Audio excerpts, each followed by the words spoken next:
سلام، شب همگی بخیر. امیدوارم خوب باشین. شبی دیگر و بحثی دیگر. خب، جلسه هشتم از بحث پیرامون کتاب مقدمه‌ای بر جامعه شناسی تئودور آدورنو خواهد بود امشب و اولین جلسه است که ما بعد از عید برگزار میکنیم. تقریبا از آخرین جلسه‌ای که من خدمت شما بودم یه ماهی میگذره.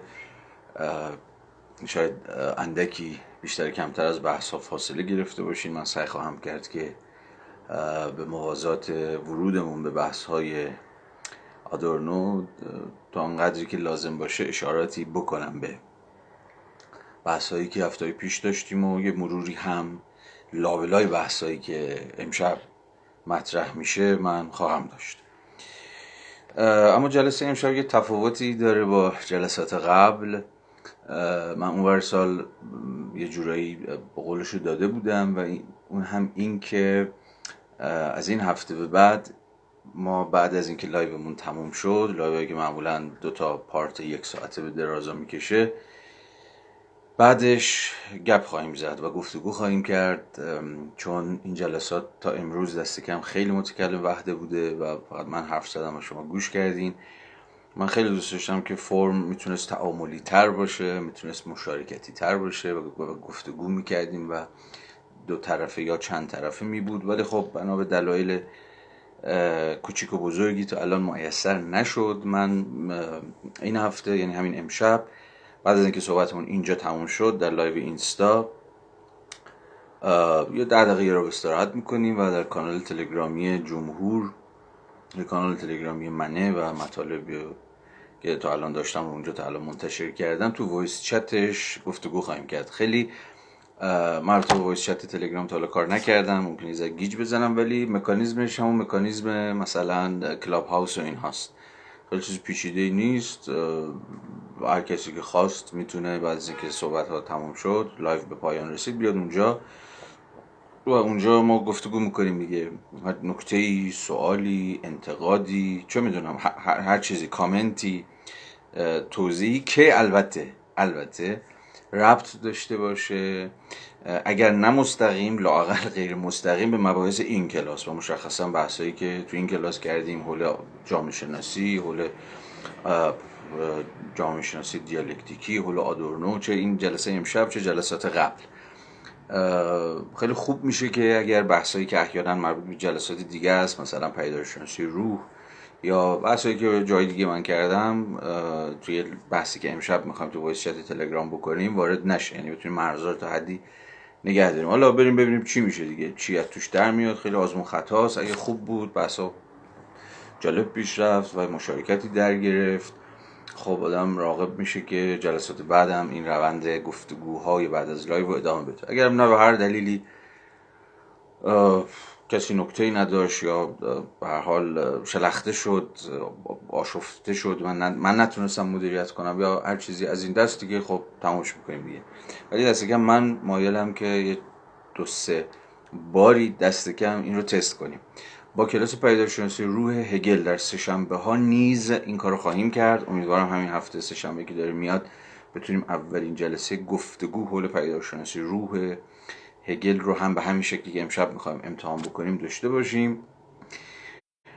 مطمئن نیستم اگر همه چیز خوب پیش بره هر هفته این توان رو اصلا داشته باشم، چون واقعا مسئله توانه دیگه. 2 ساعت هم ور زده، بعد احتمالا 1-2 ساعت هم حالا بیشتر کمتر اونور بازم بخواد ور بزنه یه ذره آدم ممکنه که جون نداشته باشه. ولی تا جلساتی که این رمق در من مونده باشه و یه ذره انرژی داشته باشم که بتونم بیام و گفتگو بکنم، این کار رو خواهم کرد، ولی به همون شرطی که گفتم دیگه، به شرط اینکه ببینیم داره خوب پیش میره. حالا امشب تست میکنیم ببینیم که چی میشه. شما لازم نیست هیچ کاری بکنید، فقط اون لینکی رو که من در بیوی صفحه اینستاگرامی گذاشتم که در واقع لینک همین کانال تلگرامی جمهوره، اونو که کلیک بکنید وارد گروه میشید و مثلا فکر میکنم روش ساعت 11:30 اینا میشه با توجه به این فرمونی که الان داریم میریم و میتونید بحث رو گوش بکنید. خواستید صحبت بکنید، اونجا گزینه داره، یعنی احتمالاً باید داشته باشه. گفتم من کار نکردم، باش هنوز، ولی کسی خواست میتونه مشارکت بکنه، نخواست هم میتونید فقط بحث رو گوش بکنید و همراه بشید. به هر حال این یه توضیح مقدماتی راجع به تفاوتی که جلسه امشب با جلسات قبل خواهد داشت. خب اینو بذاریم کنار. باز دو تا من موضوع دارم که میخوام قبل اینکه وارد آدورنو بشیم با شما در میون بذارم. یه موضوع رو من هفته پیش ابتدای جلسه هگل بود، همین سه شنبه گفتم و اونم ماجرای طبیعت بود و در واقع بحران هم کلمه نخنما و دست خورده ایه دیگه، خودم هم از بکار بودنش اصلا خوشحال نیستم، ولی فعلا کلمه دیگه ندارم. بذارید مسامحتاً اسمشو بذاریم همین بحران اقلیمی. اونقدر به نظر میاد که جدیه و اونقدر ما حواسمون نسبت بهش پرته و جدیش نگرفتیم که من شخصا به خود یعنی به اندازه خودم به سهم خودم متقاعد شدم که هر جلسه با یک موضوع یا با یک خبر حتی اگر شده فقط یک خبری که ممکنه در ازدحام اخبار روزانه گم بشه یا پشت گوشمون بیفته، این موضوع رو یه جورایی در مرکز توجه نگه دارم، به اندازه خودم و به اندازه شمایی که حالا این بحثا رو احیانا براتون جالبه و دنبال میکنید. این تلاش هم این خواهد بود که هر هفته چه در جلسات آدورنو و چه در جلسات هگل یک کامنت طبیعت محور داشته باشیم. حالا میگم این میتونه معرفی کتاب باشه، میتونه مرور یک خبر باشه، میتونه عرضه یک مقاله‌ای که من خوندم یا مثلا برام جالب بود باشه، یا یه تحلیلی که بهش رسیدم باشه، یا هر چیزی شبیه به این. نمیدونم، خیلی الان ذهنم حول این موضوع هنوز سامان پیدا نکرده، دارم بهش فکر میکنم. بنابراین خیلی اینجا هم من آزمون خطایی میرم جلو، ببینیم چی میشه. امیدوارم که شما هم حالا به اندازه خودتون این بحث رو جدی بگیرید، یعنی هممون باید جدی بگیریم. صحبتش هم شد حتی تو جلسه دو شب پیش سر اوکراین هم من یه فرازی از بحث رو سعی کردم، البته بعدن که بهش فکر کردم دیدم نابسنده طرحش کردم، ولی به هر حال حتی اونجا هم به نظرم رسید که باید جنگ رو دست کم از زاویه اثر خیلی نگران کننده و مخربی که روی به تأخیر افتادن جدی گرفتن بحران اقلیمی و در واقع شروع همکاری های جهانی، چون به حال این پروژه این بحران جهانیه و راه حلش هم جهانیه، یعنی یک کشور دو کشور نیستش و اساسا نباید این قضیه رو منطقه‌ای دید یا در سطح ملی دیدش. ممکنه سری مناطقی بیشتر در بحران باشه، مثلا همین خاورمیانه خب به نسبت چه میدونم اروپای قاره‌ای خب خیلی اوضاعش بحرانی تره، بله این حرف درستیه، یا اصلا کمربند استوایی کره زمین و داستان‌های دیگه، ولی به هر صورت دقیقاً اگر در یک نقطه فقط بتوان تصوری از کل داشت، این the whole کل داشت، به نظرم سر همین زمینه و سر طبیعته که احتمالاً همه ما متقاعد میشیم و باور میکنیم که به راستی کل وجود داره و همه ما، هر کشوری، هر منطقه‌ای به سهم خودش و به اندازه خودش در ساختن این کل، یا به تعبیر بهتر در ویران کردن این کل سهیمه و مشارکت میکنه. به هر حال از این حرفا بگذاریم. چیزی که امروز خیلی خب چیز بود، خبری بود که فقط میخوام به این خبر بسنده بکنم. امشب بحث‌های مفصل‌تر رو بذاریم برای جلسات آتی. افزایش برداشت از ذخایر زیرزمینی آب در استان تهرانه. ببینید این خبر خیلی ترسناکه. خب منابع آب‌های زیرزمینی میدونید جزء منابع تجدیدپذیرن و به ویژه حالا امسالی که تابستون زودتر شروع شده، همین الانش ما باز به قول شمالی ها داریم پرپتو میزنیم، یعنی به بالبال داریم میزنیم، گرما زودتر اومده، احتمالاً وسایل خنک کننده کولر فلان زودتر استفاده خواهد شد و مصرف آب بالاتر میره. از اون طرف ما خوش سالیمون همچنان ادامه داره و از اون طرف مصارف بالایی که وجود داره بسیار بسیار نگران کننده است.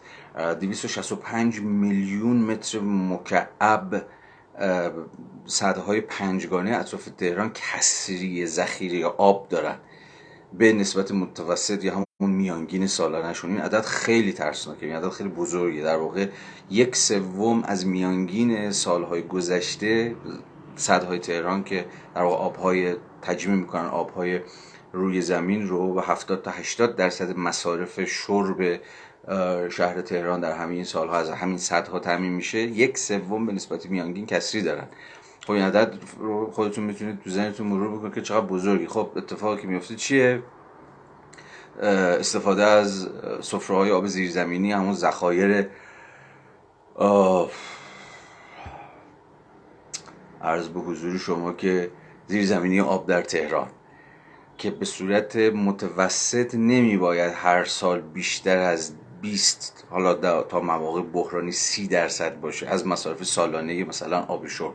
یعنی 100% مصرف آبی که یه شهری مثل تهران داره حد اکثر 20%ش، خیلی اگه اوضاع قمر در عقرب بشه 30%ش میباید از سفره‌های آب زیرزمینی تامین بشه، چون اینا دیگه به این راحتی ها قابل تجدید پذیری نیست. اما در شرایط فعلی این به شدت افزایش پیدا کرده، تا مرز 40 یا حتی 50% داره میرسه. ببین قضیه چقدر بحرانی است و چقدر جدیه. خب این به چی میانجامه؟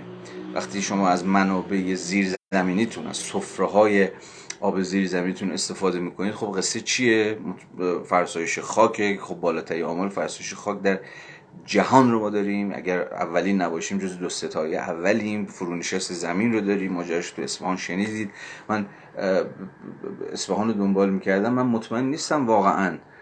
کی مطمئنه؟ منم مطمئن نیستم و هیچ کسی مطمئن نیست که واقعا مثلا تا 10-15 سال آینده اصلا شهری به نام اصفهان زیست پذیر خواهد بود یا نه، با توجه به فرونشست زمین و ناهمترازی که در سطح اتفاق میفته، خونه هایی که تخریب میشه، چه بافت سنتی و تاریخی و نمیدونم قدیمی باشه، چه خونه های مسکونی حال حاضر باشه. امروز خیلی از شهرها و شهرک های اطراف اصفهان واقعا تخلیه شدن از قبل این فرونشست.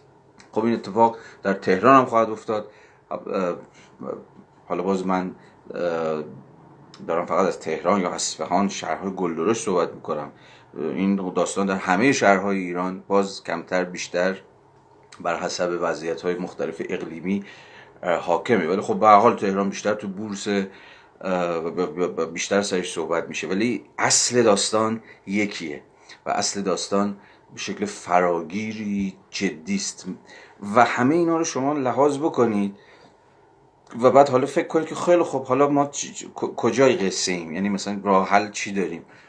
احتمالا باز امسال پیام‌های تلویزیونی و مطبوعاتی و نمیدونم SMS وزارت نیرو این برابر خواهید داشت که از شما دعوت میکنن که در مصرف آب صرفه‌جویی بکنید. احتمالاً بیلبوردهایی خواهید دید که مثلا روشون نوشته که آب هست اما کم است و از این داستان‌ها و کل ماجرا به یه سری اقدامات تهییجی و تبلیغاتی و اینجور چیزها تقلیل پیدا میکنه. اساساً مسئله بحران اقلیمی در سطح استراتژیک و بحران آب اون هم در سطح استراتژیک گمه از حوزه برنامه‌ریزی کلان در ایران. اینو باز حرف الان نیست، حرف من نیست، همه دارن میگن، بسیار تکراری. اما من میترسم که گوش خود ماها، حالا حکومت، مسئولین، وزارتخونه ها، نمیدونم نهادها فلان، اینا به کنار، گوش خودمون بدهکار این قضیه نباشه و یعنی فراموشش کرده باشیم. به هر حال از بحران آب خوزستان مگه چقدر میگذره؟ هنوز 1 سال نشده. مطمئنا امسال هم قضیه اگر بدتر از سال قبل نباشه که به احتمال زیاد بدترشون، میدونید نزولات جویمون 25 تا 30% نسبت به همین سال گذشته‌ای که جزو خشکسالی ها بوده، باز امسال کمتره.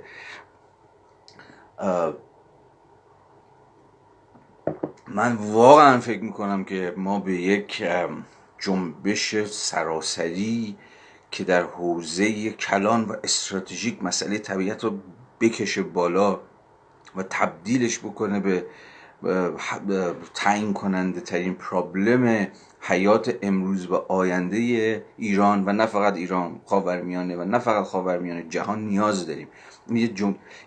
این با چه کنم و با سلام و صلوات و بریم جلو ببینیم چی میشه و ایشالله بارون میاد اوضاع بهتر میشه و با اینجور قصه ها اصلا درست بشون نیستش. یعنی فکر میکنم اینجا جامعه شناسی حتما سهمی داره، علوم انسانی حتما سهمی دارن برای دست کم گفتمان سازی، برای دست کم مسئله سازی. اگر پراکتیسین نیستن، اگر فعال اجتماعی نیستن، که خب نیستن یا کمتر هستن، دست کم اینه که میتونن گفتار بسازن، میتونن مسئله بسازن، یا گفتار مسئله اگر ساخته شده که ساخته شده بتونن پروموتش بکنن، بتونن ارتقاش بدن، بتونن صورت بندیش بکنن، بتونن دامن بزنن به یک گفتگوی و به یک اقدام ملی برای نجات هممون. چون واقعا این قضیه دیگه اونقدرها طبقه بر نمیداره، اونقدرها قومیت بر نمیداره، گرچه باز میشه نشون داد که در این قضایا هم باز طبقات فروده است، قومیت‌های حاشیه‌ای، حتی جنسیت فروده است، فلان اینا، آسیب پذیری و شکنندگی تعیین کننده داره. من حواسم هست، نمیخوام یه برابری سوری بسازم بگم در این قضیه هممون سوار یک کشتی هستیم. بله ممکنه سوار یک کشتی باشیم، ولی مثلا تایتانیک دیگه بعضیا طبقه اولن، کشتی داره غرق میشه، احتمالاً میپرن سوار کشتی نجات میشن، فرار میکنن و طبقات پایینتر میمونن و با کشتی میرن پایین. اینو منم میدونم، ولی در نهایت، در تحلیل نهایی، اگر چیزی به نام این last instance، یعنی در وهله، در تحلیل نهایی وجود داشته باشه، همه ما بازنده ایم، یعنی برنده ای وجود نداره این وسط به معنای دقیق کلمه.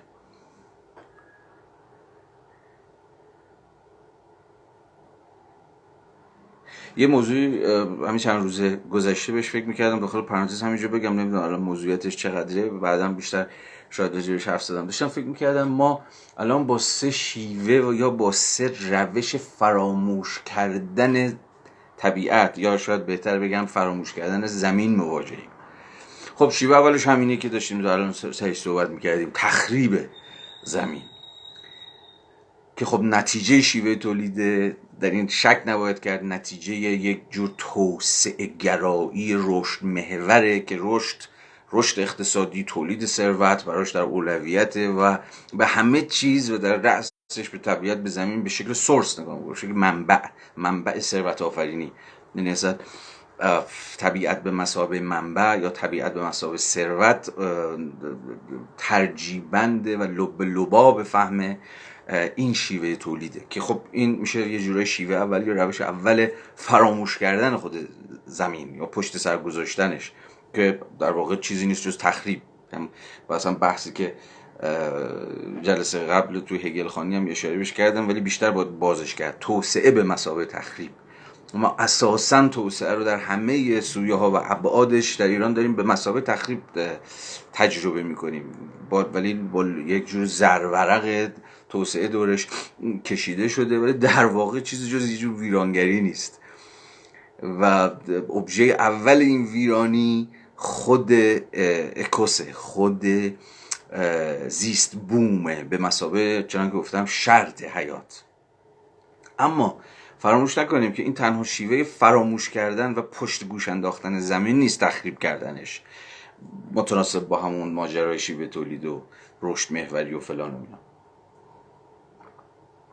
یه شیوه دیگری هم که البته اینجا به شدت طبقاتیه، ترک زمینه، که شاید باز چیزش تمثالش مثلا ایلان ماسک باشه، طرح‌های کلان آینده نگرانی که به ایلان ماسک و دوروریاش دارن استارت میزنن.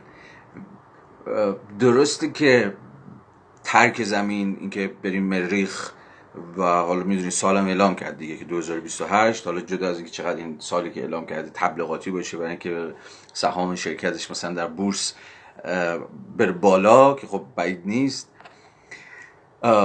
ولی از اون طرف هم واقعا بعید نیستش که با این فرمونی که ما داریم میریم، سیاست ترک زمین و پشت سر گذاشتن زمین، حالا زمین رو حسابی تر زدیم توش رفت، حالا نوبت مریخه و این ماجرای ترک زمین خیلی پروژه انتزاعی نیست، اصلا خیلی چیه، اصلا دیگه پروژه انتزاعی نیست. یعنی شتاب پیشرفت‌های علمی رو که شما لحاظ بکنید، چیزایی که شاید تو دیروز پریروز حتی هالیوود هم به عنوان ماشین ساخت تخیل در سرمایه‌داری متأخر نمیتونست فکرش هم بکنه توی ژانرهای ساینس فیکشنش. خب ظاهرا همیشه پیش دستانه برای ما قصه هایی تعریف میکنه راجع به اینکه آینده چگونه خواهد بود، که جالبه همیشه هم برای این آینده حاله‌ای و سایه‌ای از یه جور اپوکالیپس، یه جور آخرالزمان حاکمه. واقعا نمیتونست شاید تخیل بکنه، یا حداقل اینکه شتاب تخیلش از تخیل خود واقعیت کم آورده. یعنی اتفاقهایی که به واقع داره میفته از اتفاقهایی که مثلا همین هالیوود یا اما اصلا ژانرهای ساینس فیکشن تو سینما، تو ادبیات، تو جای دیگه دارن تخیلش میکنن، سریعتره. این شتابناکتره. یعنی شما چشتون رو ببندید و وا بکنید، ناگهان ممکنه ببینید که واقعا این ماجرا ترک زمین ممکن شده. و خب صحبتش هم کردیم دیگه، خیلی هم روشنه که باز چنان که اتفاقا در همین فیلم ها میشه دید، خب کیا میتونن زمین رو ترک بکنن؟ خب نه همه. مطمئنا قضیه یه جور طبقاتیه، مطمئنا به شکل‌های مختلفی برگزیدگان فرار میکنن اگر که کار به جاهای باریک بکشه.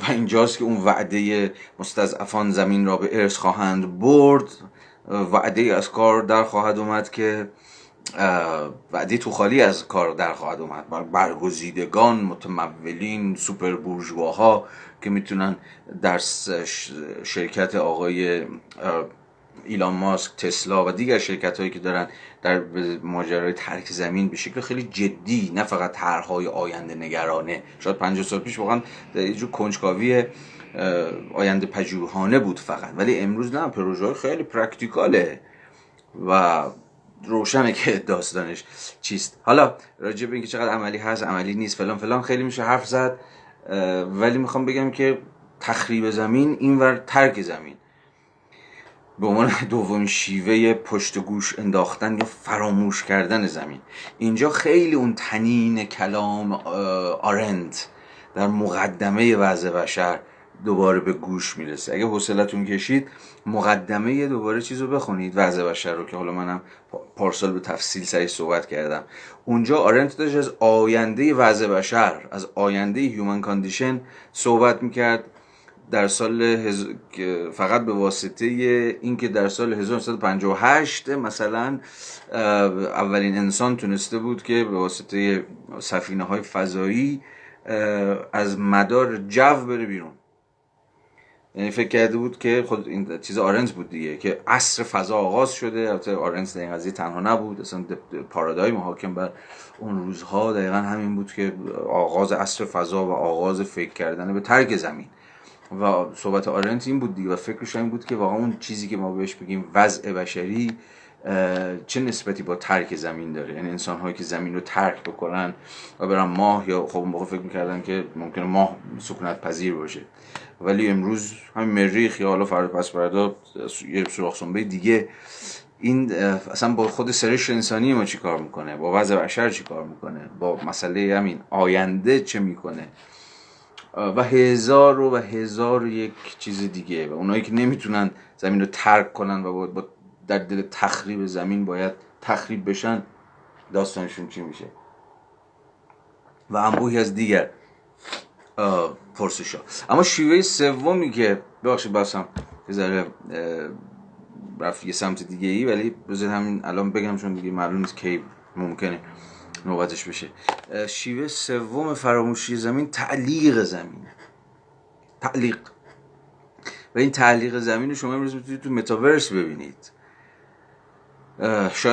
شاید که نه، حتما متاورس از طرح تسلای آقای ایلان ماسک خیلی اکچوال تره. یعنی مرزهای اکچوالیتی، فعلیت یافتن به صورت بالقوگی های حتی خیالی بشریت امروز دیگه چون که گفتم مرزها رو در نوردیده.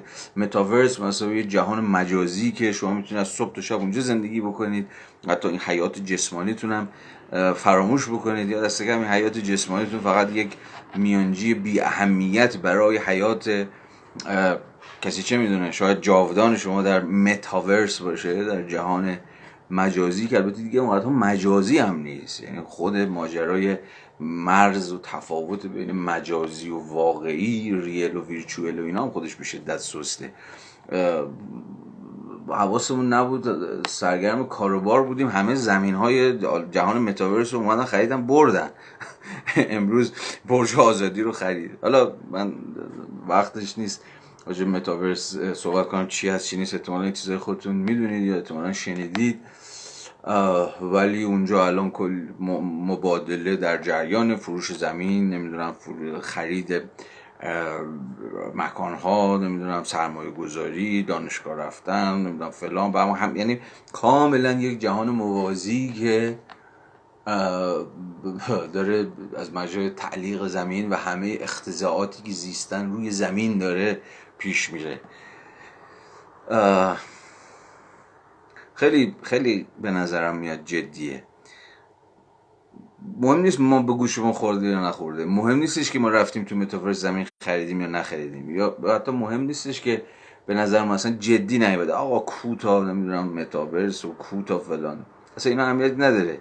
اهمیت داره که این در واقع کاملا با مستقل داره پیش میره و کار خودش هم خواهد کرد. یعنی کسی چه میدونه واقعا توی برآوردهایی که هست تا 5 سال آینده متاورس جای حتی همین شبکه‌های مجازی پجازی که امروز ما توش عضوی و اینا هم خواهد گرفت. یعنی کاملا شما آواتار شما به موازات این بدن جسمانی زمینمند شما که تخت بند زمینه خواهد زیست و این بدن زمینی فقط جایی مهمه که همون گفتم بتونه یه جور میانجی حتی شاید ناپدید شونده باشه برای حیات آواتار شما در جهان دیگری به نام متاورس که هیچ جا نیست ولی همه جا هست. به هر حال تخریب زمین یا ترک زمین یا تعلیق زمین به مثابه شیوه فراموش کردن به پشت گوش انداختن زمین به نظر میاد که همون اتفاق خواهد افتاد. یکی از این بچه‌ها، یکی از رفقا حرف بامزه‌ای میزد، میگفتش که ماها، حالا مثلا ماها اسممون چیه نمیدونم، میگفتش که ما تو اون جهان آینده متاورس و نمیدونم مریخ و تسلا و اینا جزء بنیادگراها حساب میشیم. یعنی ما میشیم بنیادگراهای اون دنیا. تو خیلی از این فیلم‌های ساینس فیکشن آخرالزمانی اینا هم نگاه بکنید، مثلا جهان آینده‌ای که اتفاق افتاده و همه چیز تحت کنترل و نمیدونم فلان و فلان و به نظر میاد خب بشریت بالاخره راه حلش رو پیدا کرده. همیشه گروه‌های شورشی هستن و اغلبا با یه جور ماهیت‌های آنارشیستی که میخوان ضد اقتدار عمل کنن، دوباره به زمین میخوان برگردن مثلا، وجود دارن همیشه، که به یه معنای اتفاقا نمیخوان با ماجرای پیشرفت اتفاقا کنار بیان. یعنی بنیادگراها اگر یکی از شروط بنیادگرایی این باشه که هر چیزی رو به نام پیشرفت شما اتفاقا نپذیرید، بگید آقا این چه پیشرفت، اصلا نخواستیم این پیشرفتو. این در واقع پیشرفتی نیست جز در مکانیزم‌های سلطه، پیشرفتی نیست جز در مکانیزم‌های جور انقیاد، کنترل، مانیتورینگ، انسان زدایی، چه میدونم.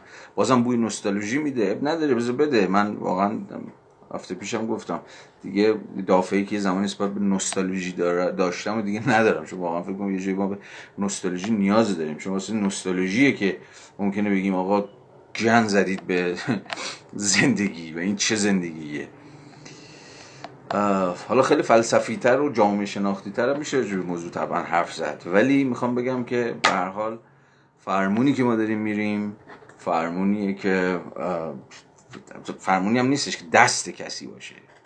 یه آدمی مثل ایلان ماسک هم که حالا به نظر من اگر سوپر فیگور سرمایه‌داری یه جورایی قرن 20 مثلا در سیمای آقای استیو جابز خودشون نشون میداد که خفه کردن ما رو با استیو جابز و همین چیه اپل مپل و اینا، 82 تا زندگی نامه و 7-8 تا فیلم سینمایی هالیوودی در باره ایشون و اینها. به نظرم عصر آینده عصر آقای ایلان ماسکه و در واقع همین و مکانیزم های بله پیشرفت اسمش، بالا اسم دیگه ای من به ذهنم نمیاد، اما باید سوال کرد پیشرفت چی و پیشرفت به نفع کی، یا در واقع پیشرفت به نفع چه کسانی. اینا سوالهایی نیستش که به سادگی بشه ازشون اجتناب کرد و پشت گوش انداخت. اون جمله والتر بنیامین در تزهایی در باب معنای تاریخ به نظرم تنینش همیشه زنده بوده، شاید امروز حتی بیشتر از قبل، که هر برگی، هر سندی از تمدن در این حال برگ یا سندی از توحشه. این جمله خیلی جمله تکان دهنده ایه، یعنی همتنیدگی تمدن یا پیشرفت با توحش و بربریت و انواع و اقسام تبعیض‌ها و نابرابری ها. شاید کل فلسفه انتقادی قرن 20، حالا یه سرش هم اینا سنت مارکسی و سنت آدورنویی، یه سرش هم سنت فرانسوی که مثلا با فوکو اینا تعریف میشه، و حالا هر کسی که توی این سنت انتقادی داره فکر میکنه، شاید در واقع همشون به نوعی دارن حقانیت یا وثاقت این تز، این دعوی بنیامینی رو اثبات میکنند که چرا هر برگ تمدن به واقع برگ هایی از توحش هم هست. داره خیلی چیزها پیشرفت میکنه، ولی چیزهایی که له میشه اون زیر دست و پا به نام پیشرفت، به نام توسعه، به نام ترقی، یکی دوتا نیست. به هر حال قدم قدم بیایم دوباره عقب، من بحثمو جمع بکنم. به هر صورت میخوام بگم که چه در قبال ایران، چه در قبال خاورمیانه و چه در قبال جهان، ما به یک جور اعلام وضعیت اضطراری مردمی شاید نیاز داریم. یعنی داشتم فکر میکردم که حالا باز این یه بحثی تو فلسفه سیاسی داره، احتمالاً با تز exceptional state آشنایید، وضع استثنایی یا وضع اضطراری، که خب دست کم از اشمیت به بعد فرض همه ما این بوده که حاکم فقط میتونه وضع استثنایی اعلام کنه یا وضع اضطراری یا وضع فوق العاده اعلام بکنه و همه چیز وارد تعلیق در بیاره.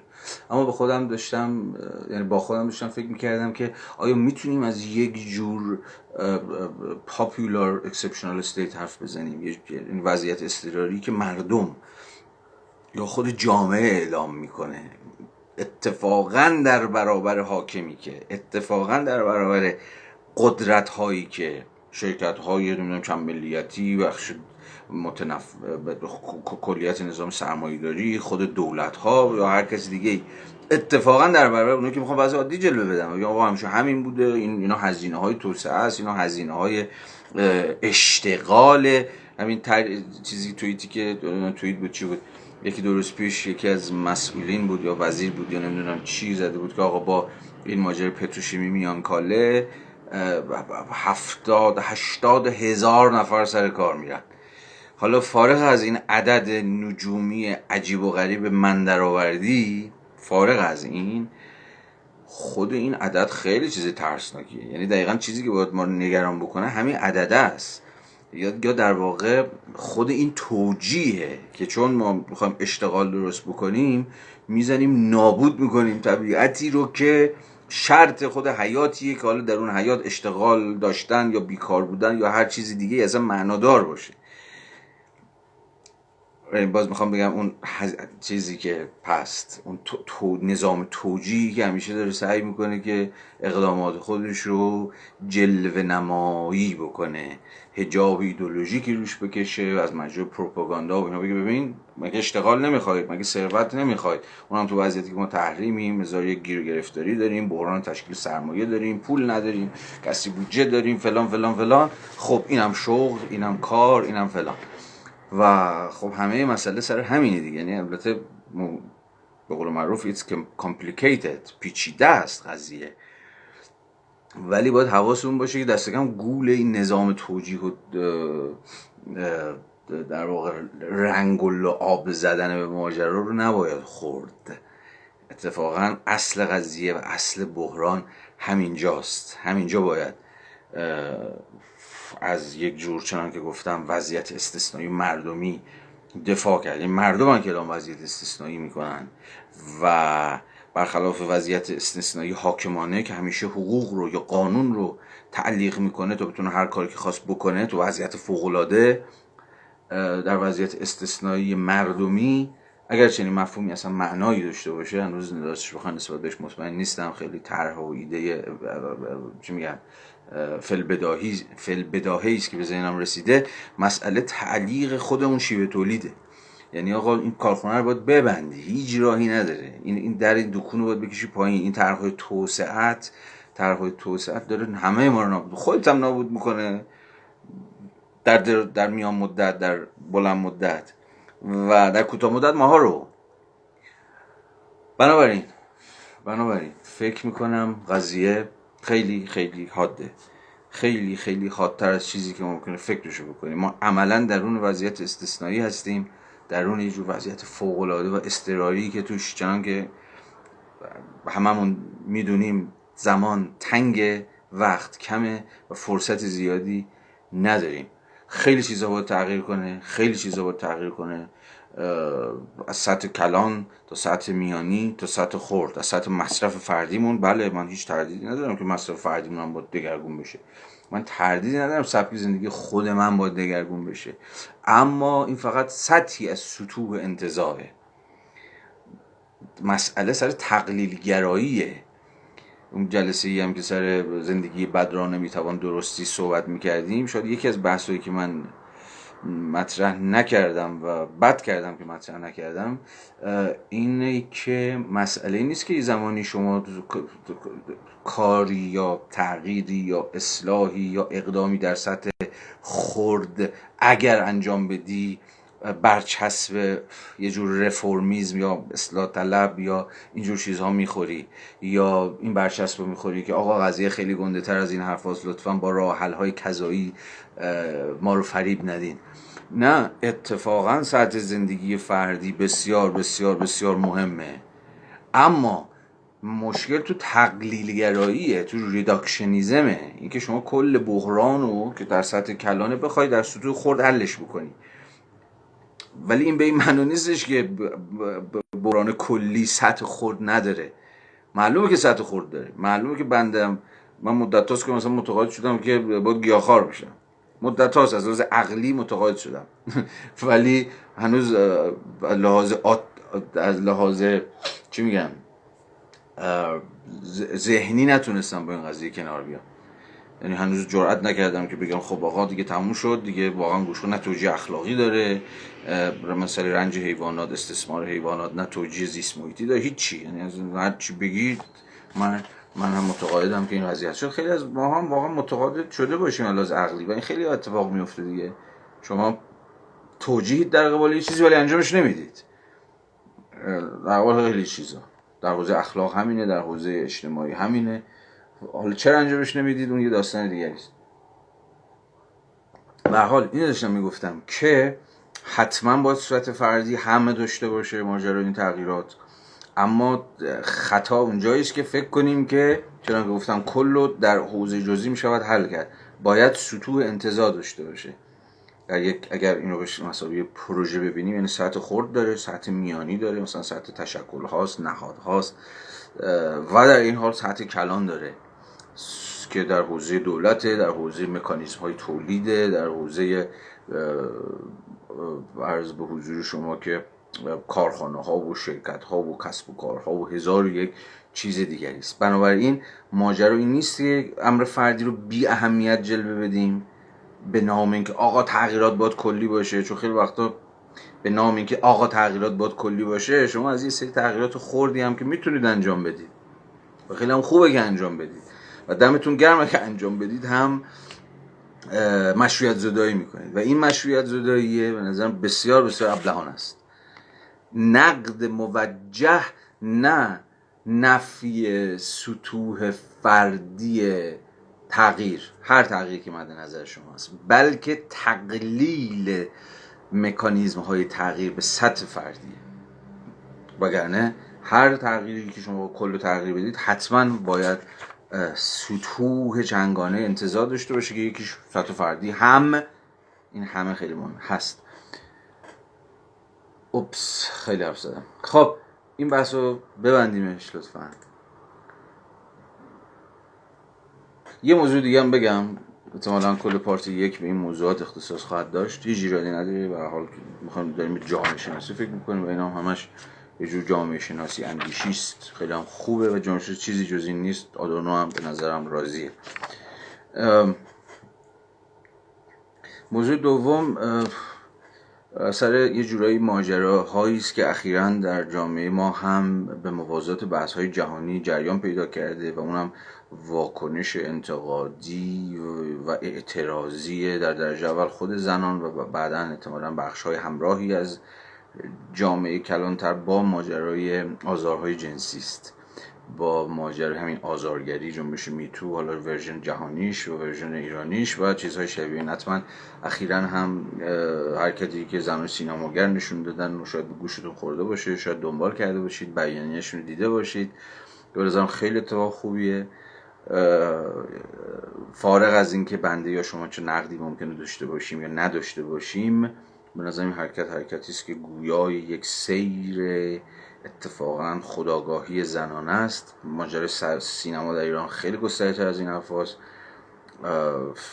فساد داخل سینما خیلی گسترده تر از فساد هایی است که در حوزه اخلاقی، در حوزه سوء استفاده از روابط قدرت اتفاق میفته.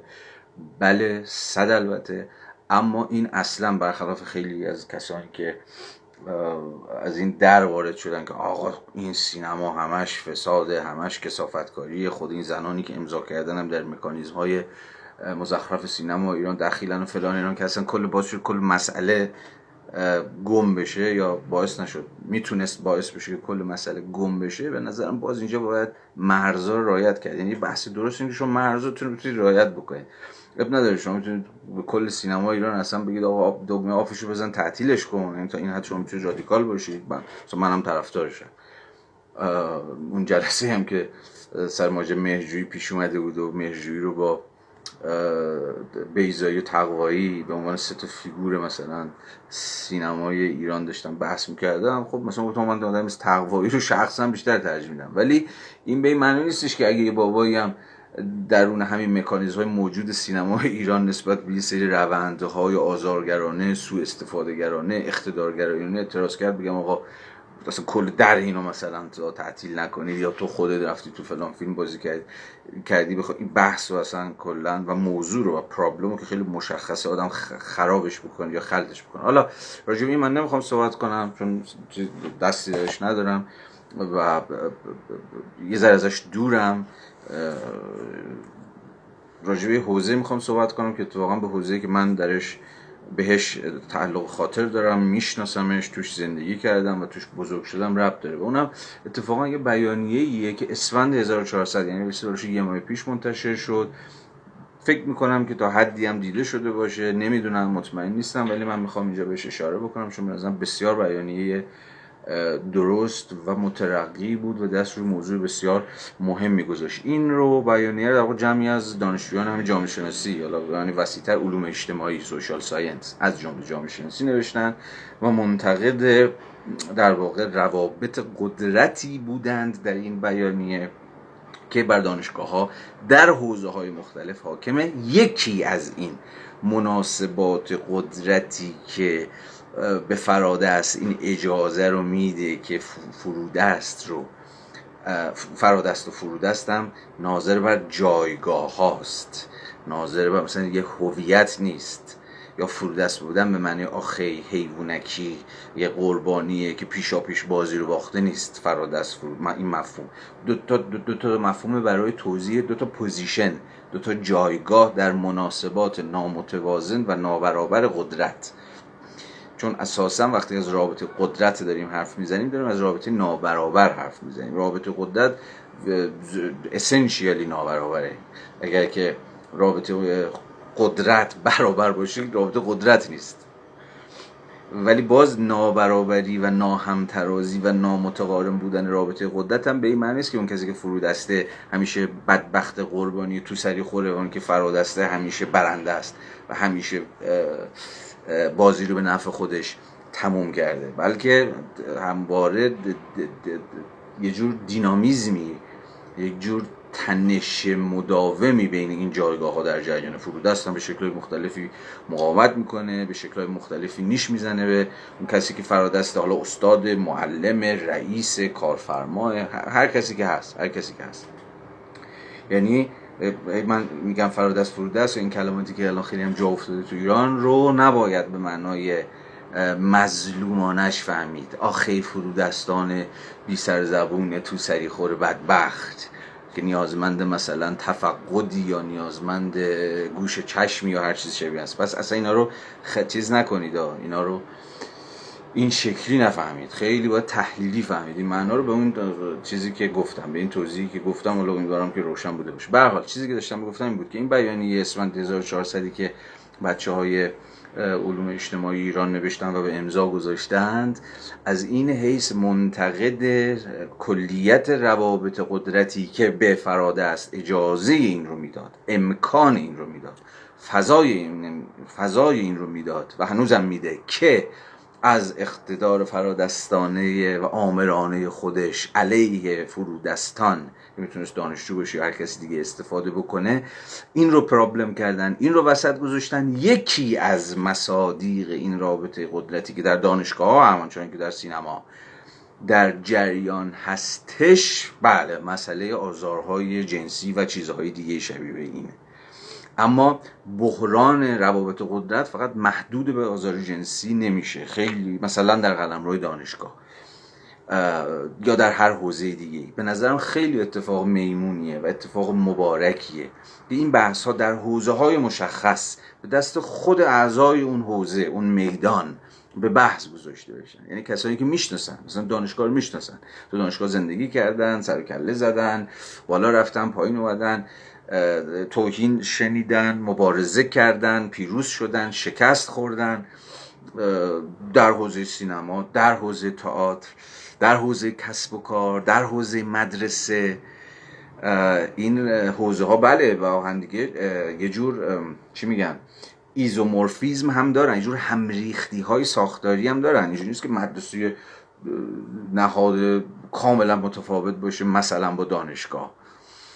همریختی هایی وجود داره، یک جور قرابت های ساختاری وجود داره که باعث میشه حرفایی که بعضا مثلا شما در قبال مدرسه میزنید تا جایی که به روابط قدرت در مدرسه مربوط میشه با جرح و تعدیل هایی به مثلا دانشگاه هم قابل تعمیم باشه، ولی این چیزی کم نمیکنه این همریختی ساختاری حوزه های یا میدان های حیات بشری چیزی از اهمیت تکینگی اینها کم نمیکنه. اینا در این حال مختصات خاص خودشون هم دارن.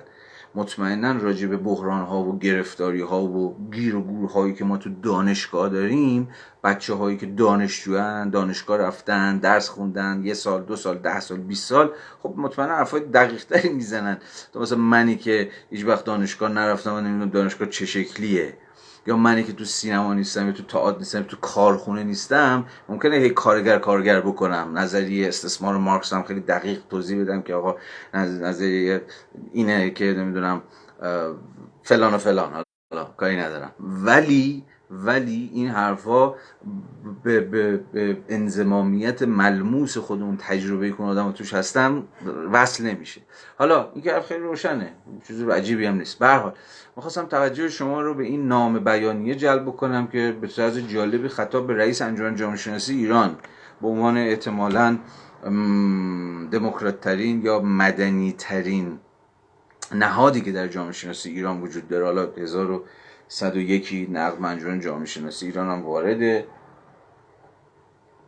من کاری بهش ندارم، اما به هر حال نهادی است که هنوز شمعی، هنوز باقی مانده‌ای از مدنیت جامعه شناسی ایران رو یا به تعبیر کلی‌تر علوم اجتماعی ایران رو میتونه که به نوعی نمایندگی بکنه، اگر نمایندگی کلمه جالبی باشه. به هر حال این نام خطاب به رئیس انجمن جامعه شناسی ایران نوشته شده و سعی کرد نسبت به این مسئله هشدار بده. من فرازی دیگه فرصتم نیست و پارت اولمون هم داره تمام میشه، فرازی که به نظرم خیلی مهمه رو میخونم براتون و بهش فکر بکنید و تا دستتونم بیاد که اصلا قصه این دوستان چی بوده و چی نبوده.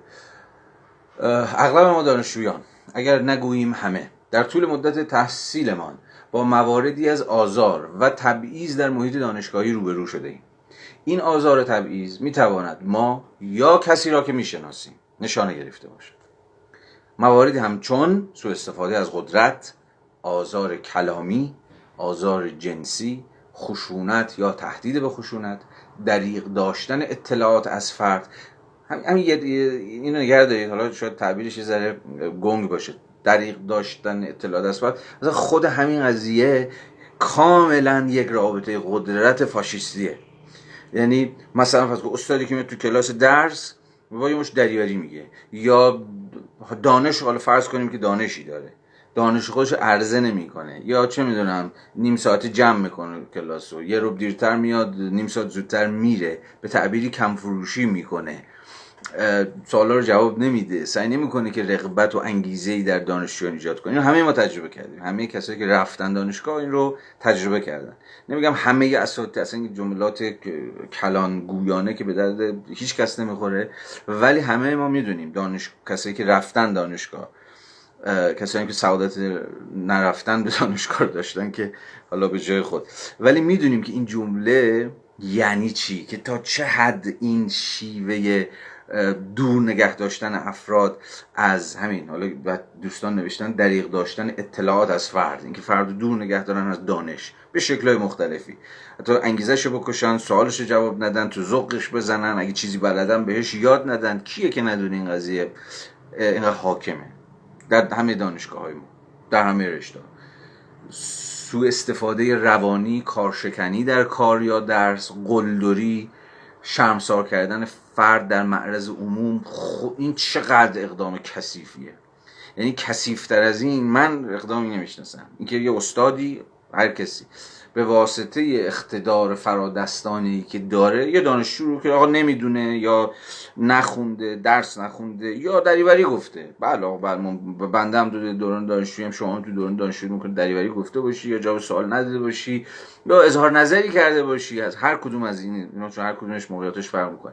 ولی این به قول این دوستان شرمسار کردن فرد در معرض عموم، این پرخاشی که، این تحقیری که هیچ چیز به نظر من بدتر از تحقیر کردن فرد نیست. یعنی که ببینید در جمع شما یکی رو دست بندازی، تحقیرش کنی، تو ذوقش بزنی. مباد روزی که آدم دست چنین جنایتی بزنه. و از اون چیزتر طبیعی شدنشه. طبیعی شدنش که این استاد اینجوریه دیگه، این استاد اینجوریه، مثلا میشوره پهم میکنه، یا مثلا تو خیلی از فضای دانشگاهی ما طبیعیه، مثلا استاد فلان معروف است به، چون دوستانم نام نبردم منم نام نمیبرم که احیانا بخواد حالا حاشیه درست بکنه، گرچه خودم شاید زمانی مستقلاً راجع به یکی اساتید معزز حوزه علوم اجتماعی ایران که افتخار شاگردیشون رو داشتم حرف بزنم. یکی از چیزایی که خیلی دوست داشتم با انجام بدم، شاید یه روزی انجام بدم، مثل تکنگاریه. تکنگاری راجع به اتفاقا شخص، اتفاقا راجع به شخص و خیلی جامعه شناسی، نشون دادن این که چجوری جامعه شناسی که برای من و برای خیلی از بچه‌ها که علاقه‌مندانه اومدن جامعه شناسی بخونن، از همون لحظه اول مترادف نقد مکانیزم‌های قدرت بود. یعنی من روزی که جامعه شناسی احساس کردم علاقه دارم، به نظر رسیده بود که جامعه شناسی یعنی یه جور نقد قدرت، نقد اقتدار، نقد همین خود این رابطه فرادستی فرودستی. ولی اومدیم دیدیم که سازمان علوم اجتماعی جامعه شناسی در ایران خودش مصداق بارز بدترین شکل‌های اعمال قدرته.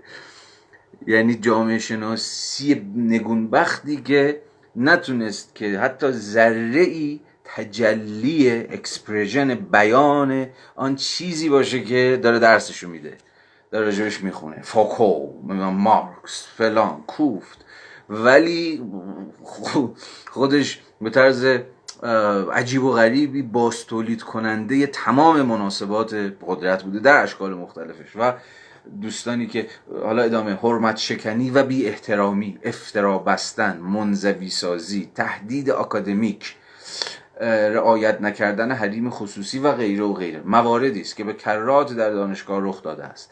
اغلب بدین شکل که کسی که در سلسله مراتب قدرت، دوستانم با همین ادبیات نوشتم، به نظرم ادبیات از لحاظ تحلیل جامعه شناخته تا ادبیات درستیه، اغلب بدین شکل که کسی که در سلسله مراتب قدرت در میدان دانشگاهی از جایگاه فرادست برخوردار است، به پشتوانه جایگاه خود و اشخاص فرودست خشونت می‌ورزد، آزار می‌دهد، قلدری می‌کند و غیره. یکی از مصادیقش صد البته در دانشگاه ما وجود داره، مسئله قلدری جنسی، آزارگری جنسیه، ولی ماجرا خیلی وسیع‌تر از اینه. من نمیخوام کوچیک کنم این ماجرای چیزو، آزارگری های سکشوال رو، ولی میخوام بگم که اتفاقا داستان رو باید وسیع‌تر از این دید. این رفتارها اما اغلب پنهان است، رفتارهایی که به دلیل حمایت نهادی از شخص آزارگر و زورگو و نیز فقدان چارچوب‌های ارجاعی برای رعایت رفتار اخلاقی در محیط دانشگاه نادیده گرفته می شود و غیره و غیره. چون جلسه هم تموم میشه، تعطیل میشه و بیانیه ادامه پیدا میکنه. این بیانیه رو در واقع خیلی راحت اگه دوست داشتید میتونید تو نت هم پیدا بکنید به نام بیانیه خطاب آقای رئیس انجمن جامعه شناسی ایران درباره در واقع خشونت و آزار. با این کلید واژه سرچ بکنید میتونید کلی بیانیه رو ببینید. و در ادامه خب خواسته فقط طرح موضوع نکردی، در بیانیه دعوت کرده انجمن جامعه شناسی ایران رو به عنوان مدنی ترین به حال انجمنی که و تشکلی که در حوزه جامعه شناسی در ایران هست، کارگروهی یا کمیته‌ای متشکل از دانشجوها و اساتید و متخصصان حقوقی تشکیل بشه، کم و بیش شبیه به مثلا پیشنهادی که زنان سینماگر هم دادن که آقا یک کمیته مستقلی باید شکل بگیره که بتونه موارد شکایت رو بررسی بکنه به شکل کاملا مستقل، به شکل کاملا عادلانه و به شکل کاملا تخصصی، یعنی کسایی که بشناسن مسئله رو، چش و گوششون بسته نباشه و چیزهای شبیه این. دوستانم چنین پیشنهادی رو دادن، حالا یه توضیحاتی هم دادن که به نظر من بسیار اقدام میمون و مبارکیه. خود تبدیل کردن این قضیه به مسئله، به اینکه آقا استاد به صرف استاد بودنش فاقد هیچ حق فرادستانه‌ای نیست، استاد به واسطه استاد بودنش، رئیس دانشگاه، کارمند، دانشجو، همه، هیچ کسی این حق رو نداره، نه در دانشگاه و در هیچ جای دیگه از جایگاه فرادستانه خودش سوء استفاده بکنه و حالا چه به نام سن، چه به نام نژاد، چه به نام اصل و نسب، چه این از متن بچه‌ها دارن میخونن، زادگاه، جایگاه، جنس، هویت جنسی، قومیت، دین، یا به واسطه اینا رو بخواد دست بندازه یا از اینها سوء استفاده بکنه، چون جفت اینها امکانها وجود داره. به هر حال سرتون درد نیارم، فکر میکنم که نقد مناسبات قدرت در حوزه‌های مشخص اقدامی است که پرابلماتیک اقدامی است که بذارید اینجوری بگیم داره در واقع سنسورهای جامعه رو داره روشن میکنه. این بحث ها باید در بگیره. ما تو آغاز راهیم، نباید به نظرم بالا منبر رفتم، اب نداره دیگه، مجبور میشم بیام پایین، از منظر یه جور نفی آغازین، این من اسمش میذارم نفی آغازین. ما تو ایران خیلی گرفتار اینه نفی آغازینی، که یعنی همون سلام علیکم بسم الله ما اومدیم وسط، نفی که میخواد ما اول بزنه منفجر بکنه، که تو هر چیزی میخواد که یه گیری و یه گوری و یه کمداری و خیلی رادیکال لیستی به قدر کافی و فلان اینا کل ماجرا رو متلاشی بکنه.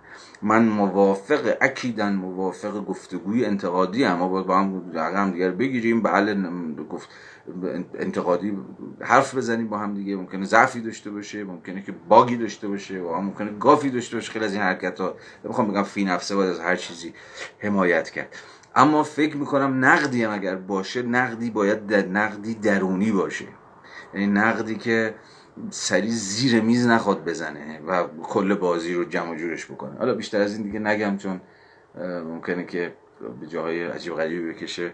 به هر حال میخواستم توجه شما رو به این قضیه جلب بکنم. به نظر میرسه که جامعه شناسی اگر مسئله مناسبات قدرت و نقد مناسبات قدرت باشه، آنچنان که من فکر میکنم هست، یا دست کم اون سنتی که من بهش عنایت دارم و خودم متصف به این سنت انتقادی میدونم در اون جامعه شناسی، نمیتونه که این نقد رو از خودش و از سازمان خودش، از تشکیلات خودش، از مناسبات داخلی خودش شروع نکنه. به هر حال از این داستانه. خب این پارت اول. خب پارت اولمون به بحث‌های جانبی گذشت، ایرادی نداره، به نظرم لازم بود. خب ما میریم و یک رو استراحت میکنیم، 10 و 20 دقیقه باز میگردیم و من با شما راجع به مباحثی که آدورنو در دستگفتار 4 از کتاب، یعنی از صفحه 45 به بعد پیش کشیده، با مروری کم و بیش نسبت به مباحث دستگفتار قبل، پارت دوم رو پیش خواهم بود. مرسی که تا اینجا همراهی کردید. یه پس استراحت کنیم، یک رو برمیگردیم و بحث رو ادامه خواهیم داد. مرسی. سلام دوباره، شب همگی بخیر. مرسی که وقت میذارید و بحث رو دنبال میکنید. با اجازهتون پارت دوم رو شروع بکنیم با بحث های خود آدورنو در کتاب مقدمه بر جامعه شناسی. من فقط دوباره محض یادآوری خدمتتون عرض بکنم که بعد از پایان این پارت، احتمالاً یه ساعت دیگه، ما یه گفتگوی خواهیم کرد، گفتگوی احتمالی البته، اگر دوستانی باشن که مایل باشن نکته‌ای بگن، حرفی، حدیثی، هر چی که میخواد باشه، در کانال تلگرامی جمهور به شکل وایس چت. لینک کانال رو هم میتونید از بیوی من یعنی بیویی که در بیوی صفحه اینستاگرامی من دنبال بکنید، لینکش اونجا هست و اگر مایل بودید به بحث ما بعد از این لایو بپیوندید. خب بریم سراغ بحث خودمون و ببینیم داستان چیه. ما تقریبا تا انتهای درس گفتار 3 پیش رفتیم. اگر به خاطرتون مونده باشه، چیزی هول و هوش 1 ماه پیش بحث ما ناظر بر پرسش از امر ذاتی بود در جامعه شناسی. بحث از کجا شروع شده بود؟ از اونجا که آدورنو میپرسید موضوع جامعه شناسی چیست؟ سوال خیلی ساده ای ظاهراً، ولی دیدیم که انبوهی از مسئله ها و گره ها بلافاصله بعد از اینکه این پرسش رو آدم طرح میکنه پیش میاد. یه پاسخ ابتدایی وجود داشت و اون این که جامعه شناسی میباید به امر ذاتی، به د اسنشیال بپردازه، یا امر اساسی، هر ترجمه که براش میگذارید. اما من روی ترجمه د اسنشیال به امر ذاتی اصرار دارم، برخلاف دوست مترجممون که گذاشته امر ماهوی، به ویژه برای اینکه پیوند بحث آدورنو رو با سنت هگلی حفظ کنم. چون در این فرازها آدورنو، چنان که در جلسه 7 من سعی کردم به تفصیل بحث بکنم، مشخصاً به میراث هگلی نظر داره. میراث هگلی که حول و حوش مفهوم ذات، اسنس، در جریانه و پیوندی که بین اسنس و اپیرنس، ذات و نمود یا پدیدار، برقرار. من چون راجع به این موضوع به تفصیل حرف زدم، الان دیگه وارد جزئیاتش نمیشم، فقط صورت بحث رو میگم. کانتنتش و استدلالهاش و خط سیری که طی کردیم همانی است که من جلسه گذشته با شما در میون گذاشتم. یه بار دیگه، موضوع جامعه شناسی چیست؟ جواب اینه: جامعه شناسی میباید به امر اساسی، به امر ذاتی بپردازه. بلافاصله سوال بعدی پیش میاد: خب چه موضوعی ذاتیه؟ ذات یا به تعبیری چه موضوعی یا موضوعاتی میتواند ذات جامعه رو، اسنس جامعه رو افشا بکنه و برملا بکنه و آشکار بکنه؟ پاسخ آدورنو این بوده که نه موضوعات از پیش معلومی. حتی مثلا اونجایی که ارجاع میداد به فروید و ارجاع میداد به بنیامین، اون بحثا رو به خاطر بیارید، خیلی وقتا حتی موضوعات ای بسا در گام اول و در نگاه نخست پیش پا افتاده بی ربط میتواند به شرط آنکه پیوند بین امر ذاتی رو و امر نمودین رو یا امر ظاهری رو بتونه پیوند این دو، یا به تعبیر دقیق‌تر نسبت دیالکتیکی این دوتا رو نشون بده، میتواند دست روی موضوع اساسی و موضوع ذاتی گذاشته باشه. بنابراین این صورتبندی که جامعه شناسی میباید به اسنس بپردازه، میباید به ذات جامعه بپردازه، به این معنا نبود که یه فهرستی وجود داره از موضوعات 1 2 3، خب اینا میشه موضوعات مهم، اینا میشه موضوعات اساسی، اینا میشه موضوعات ذاتی. مسئله این نبود. پاسخ هگلی آدورنویی به امر اساسی یا به امر ذاتی در واقع ناظر بر این بود که شما دست رو هر موضوعی میخواید بذارید، دست روی موضوع خیلی کوچولو، خیلی خرد و ای بسا در گام اول بی اهمیت و حاشیه‌ای. مسئله از اینجا به بعد که شروع میشه که شما بتونید در مقام یک جامعه شناس، در مقام یک تحلیلگر نشون بدید که این امر کوچولو، این امر جزئی، این امر حاشیه‌ای، این امر بی اهمیت چگونه به میانجیه، به معنای هگلی کلمه مدییشن، چگونه به میانجیه یا با واسطه های مشخصی در واقع نمودی است از ظهوری است از تجلی است از یک ذات. البته وقتی میگم یک ذات تعبیر نادرستی دارم به کار میبرم، چون ذات یک نیست، اسنس نداریم. اسنس یک چیز، یک تعین از قبل مشخص، یک هسته سخت، یک جوهر در خود باشنده نیستش که بشه ازش به عنوان یک ذات تعبیر کرد. خود ذات مجموعی است از روابط، مجموعی است از روابط میان نیروها که در گام اول، یعنی پیش از تحلیل، دستش رو نمیکنه، پنهانه، خیلی نزدیک به مفهومی که بعداً مثلا ساختارگراها از مفهوم ساختار مد نظرشون بود. جریان ساختارگرایی یا استراکچورالیسم رو احتمالاً شنیدید، چه در جامعه شناسی، چه در انسان شناسی، چه در نقد ادبی، چه در دیگر حوزه‌ها. در واقع گرایش‌های ساختارگرا قائل به این بودند که چیزی به نام ساختار وجود داره و در واقع ساختار هم چیزی جز روابط پنهان میان پاره‌ای از عناصر نیست. اما هر آن چیزی که در جامعه اتفاق میفته محصول به نوعی محصول این در هم تنیدگی عناصری است که در گام اول، یعنی در همون گام پیشا تحلیل، به راحتی دستشو برای شما رو نمیکنه. به این معنا ساختارها در ژرفاها خودشونو پنهان میکنن. کار یک ساختارگرا اینه که دقیقاً بتونه که از مجرای جور ژرفاکاوی اون ساختار رو بکشه بیرون و نشون بده که مثلا چیزی به نام روابط خانوادگی، ساختاری که روابط خانوادگی رو تعریف میکنه، مثلا از چه نوعیه، چگونه بین عناصر برسازنده یک خانواده روابطی در جریانه که از مجرای این روابط شما مثلا شکل‌های تاریخی خانواده رو در فرماسیون‌های اجتماعی مختلف میبینید که سر و کله‌شون پیدا میشه.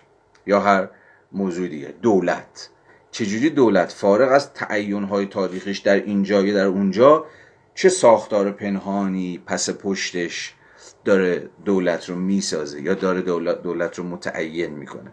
به زبان، حالا برگردیم به زبان هگلی، چون خب ساختارگرا هیچ عنایتی به هگل و مگل و اینجور چیزا که نداشتن، اما به زبان هگلی خودمون که همون زبان آدورنو برگردیم، حرف آدورنو این بود که ذات همواره واجد تجلیه، یا به تعبیری ذات خودش رو نشون میده، ذات خودش رو آشکار میکنه، ذات یه چیزی رو پشت پرده که همیشه مخفی باشه و کسی نتونه ازش سر در بیاره، یا به تعبیر دیگه واجد یه جور مستوری باشه، واجد یه جور ناآشکارگی باشه نیست.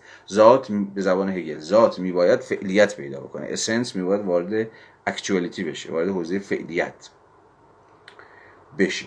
از مجرای حالا مدییشن هایی، میانجی هایی، کار جامعه شناس در واقع اینه که از مجرای تحلیل ظهورات، نمودها، مثلا فرض کنید شما بگو جرم یک نمود اجتماعیه، یک سوشیال فنومناه، یک سوشیال اپیرنسه، نه؟ خیلی راحت هم میشه دید آقا جرایم خیلی زیاد شده مثلا.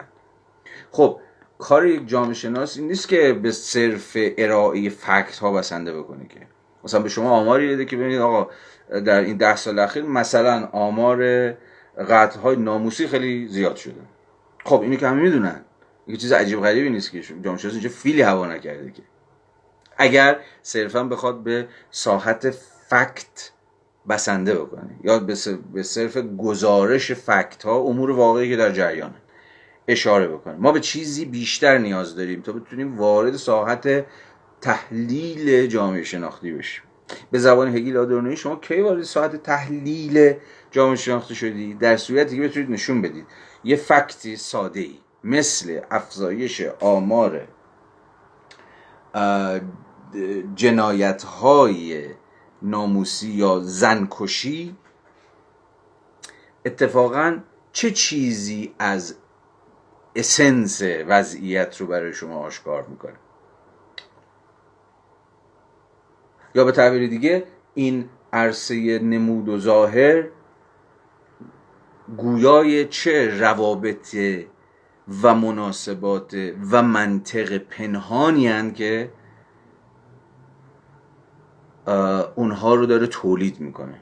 یعنی کار جامعه شناس تحلیل تولید پدیده ها یا نمودها یا ظواهر اجتماعی و اینجاست که میتونه گرهی احتمالاً باز بکنه و نشون بده که ماجرا از چه قراره. حالا مثال های زیادی زدم جلسه قبل و مسیر رو با پیچ و تاب هایی که کاملا هگلی بود، هگلی آدورنویی بود، سعی کردم باز بکنم که تفصیلش رو طبعا ناگزیرم ارجاع بدم به جلسه قبل. اگر دوستانی که دنبال نکردن اونجا میتونن دنبال کنن، اگر هم دنبال کردید که دوباره مرور کنید تو ذهنتون. ولی برای اینکه مسیر رو دوباره پیدا بکنیم همین اندازه فعلا برای این جلسه کفایت میکنه. خب حالا میتونیم گام بعدی رو برداریم. در درس گفتار 4 آدورنو بحث رو میکشونه به سطح دیگری، اما همچنان در نسبت با بحث‌های هفته قبل. خب الان باز باید به یه زبان دیگری سخن بگیم تا و مفاهیم جدیدی بیاریم وسط. آدورنو گفته بودش که باید به دنبال امر ذاتی بود، به عنوان امر اسنشیال بود، چون امر اسنشیال یا همون ذات گویای اینه که کلیت یک جامعه چجوری سامان پیدا کرده. کلیت به معنای توتالیتی، نه به معنای یونیورسالیتی، تمامیت یک جامعه. باز این یعنی چی؟ مثالی که خودم خیلی دوست داشتم، حالا هفته جلسه قبلم زدم الانم میزنم، الان بذار بگم خودکار. هفته پیش جلسه پیش سیگار بود مثال، الان بذار این خودکار باشه مثال ما. یه چیز خیلی کوچولو، خیلی شخصی، ظاهرا یه چیز خیلی بی اهمیت. نکته جالب اینه که اون مثال فکر کنم مثال خودکار زده بود آقای اون یارو اقتصاددان اتریشیه که اقتصاددان شیکاگوییه،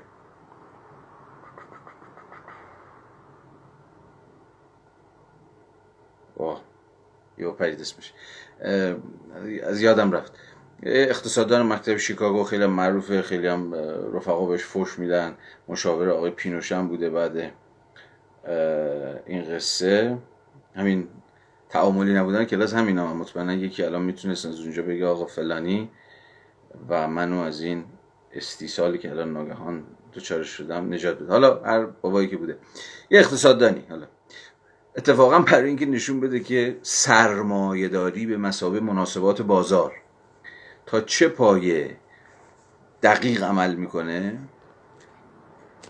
اینون کسی اینجا برای من ننوشته.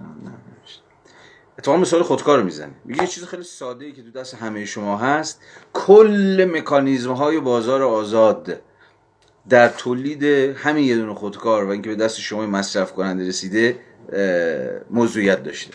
یعنی در یک امر بدون اینکه او اصلا هگلی باشه یا هگل و مگل و آدورنو احتمالاً شده تا اسمش هم به گوشش نخورده باشه، ولی به نوعی داشت از مجرای مثال خودکار نشون میداد که یه امر خیلی کوچولو و مصرفی و جزئی چگونه کل توتالیتی تمامیت اجتماعی در این حاضره. تمامیت اجتماعی که یه جورایی به معنای کل جهانه. این که نمیدونم پلاستیکش کجا تولید شده، مایش کجا تولید شده. تو فکر کنم مثال مداد رو میزد، که فکر کنم مداد بود، چون که میگه چوبش مثلا در جنگل‌های فلان تولید شده، نمیدونم مغزش اونجا تولید شده، در اینجا در جای دیگه مثلا بسته‌بندی شده، الان به دست یه مصرف کننده‌ای در فرسنگ‌ها دور از محل تولیدش رسیده و غیره و غیره. از مجرای مثال حالا خودکار، مداد، هر کوفتی دیگه یا سیگار، هر چیزی، هر کالایی که مد نظر شماست، هست هر کالایی که دوست دارید، نشون میداد که اتفاقا چجوری یک دپارتیکولار، یک امر جزئی تمام مناسبات اجتماعی رو در خودش حاضر داره. یعنی جزئیه که، باز اینجا به زبان هگلی، جزئیه که کل رو حاضر میکنه. و اتفاقا کار جامعه شناسانه همینه که بتونه از مجرای تحلیل امور جزئی به سطح توتالیتی برسه. توتالیتی همون ذاته. ذات جامعه چیه؟ تمامیت مناسبات اجتماعی که داره خود همین وضعیتی که ما توش هستیم رو داره تولید میکنه. و اون تمامیت یک چیز نیست، یک جوهر نیست، یک منطق روابطه که مثلا ممکنه ما اسمشو بذاریم سرمایه‌داری. هیچ مفهومی به تمامی نمیتونه توتالیتی رو توضیح بده. توتالیتی حتی از سرمایه‌داری هم فراتره، چون که مثلا با سرمایه‌داری هزار یک چیز دیگه هم قاطی میشه. یعنی منطق روابط خیلی پیچیده تر از صرف روابط سرمایه‌داران است. دینم توش قاطیه، فرهنگم توش قاطیه، قانونم توش قاطیه، دولتم توش هست. یعنی یه پکیج پیچیده است از روابط میان نیروها که تمامیت یک جامعه رو برمی‌سازه. و در هر اتفاقی که در این توتالیتی میفته، در این جامعه به مثابه توتالیتی میفته، به مثابه تمامیت میفته، در هر اتفاق، از اون جرمه یه دقیقه پیش مثال زدیم، تا این خودکاره، تا اون سیگاری که دست شماست که میکشیدش، تا حتی اون قتل ناموسی که اتفاق میفته، در هر یک از این پدیده ها، از این فنومن ها، اپیرنس های اجتماعی که دور و بر ما رو گرفتن و پوزیتیویست ها اسمشو میذارن سوشال فکت ها، امور واقع اجتماعی، همه اینها در همه این امور به گونه‌ای در هم تنیدن و در هم پیچیدند با همون تمامیت مناسبات اجتماعیه. برای همینه که آدورنو میگه ببین، مطالعه فکت ها به خودی خود در پراکندگیشون از همدیگه راه به جایی نمیبره. ما نمیتونیم توتالیتی رو بشناسیم. اگه صرفا بخواد دست بذارید یه امر جزئی و امر جزئی رو فقط در جزئیاتش تحلیل بکنید و نتونید پیوندهاش رو و مناسباتش رو و همبستگیهاش رو با تمامیت روابط اجتماعی توضیح بدید، اون موقع راه به شناخت ده اسنشیال یا امر ذاتی نبردید، چون به این تعبیر امر ذاتی همان تمامیت. نمیدونم چقدر تونستم که توضیح بدم داستان رو. بله، یکی از دوستان نوشت، میلتون فریدمن، اون اسمی که دنبالش میگشتم آقای میلتون فریدمن بود، اقتصاددان مکتب شیکاگو، که ویدیوش هم هست، بارها هم ریلیز شد. مثلا در مثلا یکی دو دقیقه میگه آقا بذار من در یکی دو دقیقه به شما میگم سرمایه‌داری چیه. اون مداد یا خودکار کوفتیه رو میگه دستش، میگه آقا این یه خودکار یا این یه مداد، ببینید کل سرمایه‌داری دست به دست هم دیگه دادن به مثابه یک گلوبال توتالیتی، یک تمامیت اجتماعی. مثلا درختی در اندونزی، کارخانه‌ای در آمریکا، شبکه توزیعی در مثلا کل آسیای جنوب شرقی، و شمایی که الان مثلا نشستید در خونتون یا خودکار رو یا مداد گرفتید دستتون رو دارید می‌نویسید. کل جهان به نوعی با هم دیگه دست به دست هم دیگه دادن تا این کالا به دست شما برسه. از قبل این حالا مثاله و فلان اینها، حالا شبکه تولید، شبکه توزیع، شبکه مصرف، نشون میده که سرمایه‌داری چجوری کار میکنه و چرا سرمایه‌داری موفقه و چرا اتفاقا سرمایه‌داری باعث بیشترین پیوند ممکن در تاریخ بشریت شده. خب این راست میگه، این حرف عجیبی نیست و حالا تا مارکس هم میتونه به این قضیه موافق باشه که کاپیتالیسم جهانی ترین یا به تعبیری سیستمی ترین نظام اجتماعی که تاریخ بشریت درش زندگی کرده، یعنی به راستی گلوبال سیستمه. حالا فریدمن میتونید بذارید کنار، اما اینو میتونیم گوشه چشم داشته باشیم که فریدمن بدون اینکه لزوما بدونه خیلی اتفاقا توضیح هگلی آدورنویی داره از این قضیه میده، یا ما حداقل اینه که آقای فریدمن رو به تحلیلش رو به نفع خودمون مصادره میکنیم. حالا همه اینا رو داشته باشید، میرسیم به پرسشی که دوستمون آدورنو در همین ابتدای دستگفتار 4 طرح میکنه. اونم پرسش از نسبت ذات، تمامیت و پراکسیسه. حالا این یعنی چی؟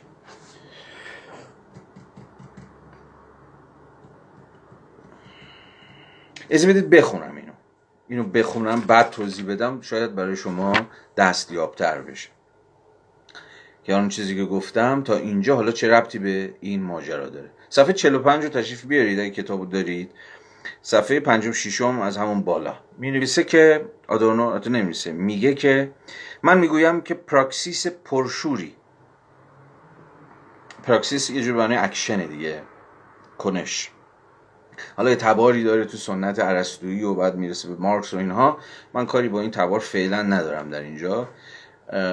فعلا به معنی همون کنش بگیریدش، مثلا به عمل بگیریدش، به ویژه در سنت مارکسی که پراکسیس قرار یک جور کنش تغییر دهنده باشه. چون تو سنت که با مارکس و بعد از مارکس چیز کرد، شکل گرفت، همیشه پراکسیس با یه جور چینج، با یه جور تغییر عجینه. پراکسیس قراره که یه چیزی رو تغییر بده. یعنی پراکسیس در سنت مارکسی کنش‌های باستولیدگرانه قرار نیست باشه. یعنی یک بعد، یک سویه، یک جنبه دگرگون سازنده داره. پراکسیس‌های بشری در واقع همون کنش‌هایی هستن که دستن در کار ایجاد تغییرن. حالا کثرتی از تغییرهای ممکن که وجود داره. حالا همین اندازه فعلا از مفهوم پراکسیس بدونید کافیه، بیشتر از اون الان اینجا وقتش نیست. خب آقا میگه که من میگویم که پراکسیس پرشوری که به کل ساختار جامعه مربوط است و نه فقط به پدیده‌های اجتماعی جداگانه، به نظریه تام جامعه نیازمند است. به علاوه پراکسیس جامعه تام، الان توضیح میدم یعنی چی. یعنی پراکسیسی که به ساختار مربوط است فقط زمانی ممکن خواهد شد که تحلیلی از روابط ساختاری به دست دهد. یعنی باید اساساً گرایش ها و منظومه های قدرت درون جامعه موجود را تحلیل کند و در چارچوب مسائل جزئی صرف واقعی نماند. خب این یعنی چی؟ این حرف یعنی چی؟ البته فکر کنم خیلی روشنه، باید میدونم کسی از شما دوستان در فهمش به مشکل خورده باشه، ولی حالا یه ذره توضیح بیشتر که دقیق‌تر جا بیفته براتون. تو همون جمله اول میگه که پراکسیس پرشوری که به کل ساختار جامعه مربوط است و نه فقط به پدیده‌های اجتماعی، به نظریه تام جامعه نیازمند است. خب بحث پراکسیس میاد وسط. خب مفهوم پراکسیس با همین توضیح خیلی مقدماتی هم که دادم میتونید حدس بزنید که خب مفهومی که به سنت چپ تعلق داره، یعنی چپان که بیشتر این مفهوم پراکسیس و اینها رو به کار میبرن. وقتی میگم پراکسیس، همچنان که گفتم، منظورشون کنشی که قرار تغییر ایجاد بکنه. خب حالا دوستم آدورنو میگه که ببین، اگر قرار پراکسیسی در کار باشه، با همین توضیح اندکی که در دقایق پیش دادم، این نظریه پراکسیس نمیتونه راه به جایی ببره مگر اینکه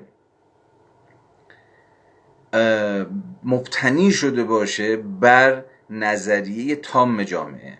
یعنی چی؟ یعنی نظریه ای از این داشته باشه، یا نظریه در قبال این داشته باشه که جامعه به مثابه یک توتالیتی اصلا چجوری ساخته میشه، یا محصول چه نوع روابط ساختاریه.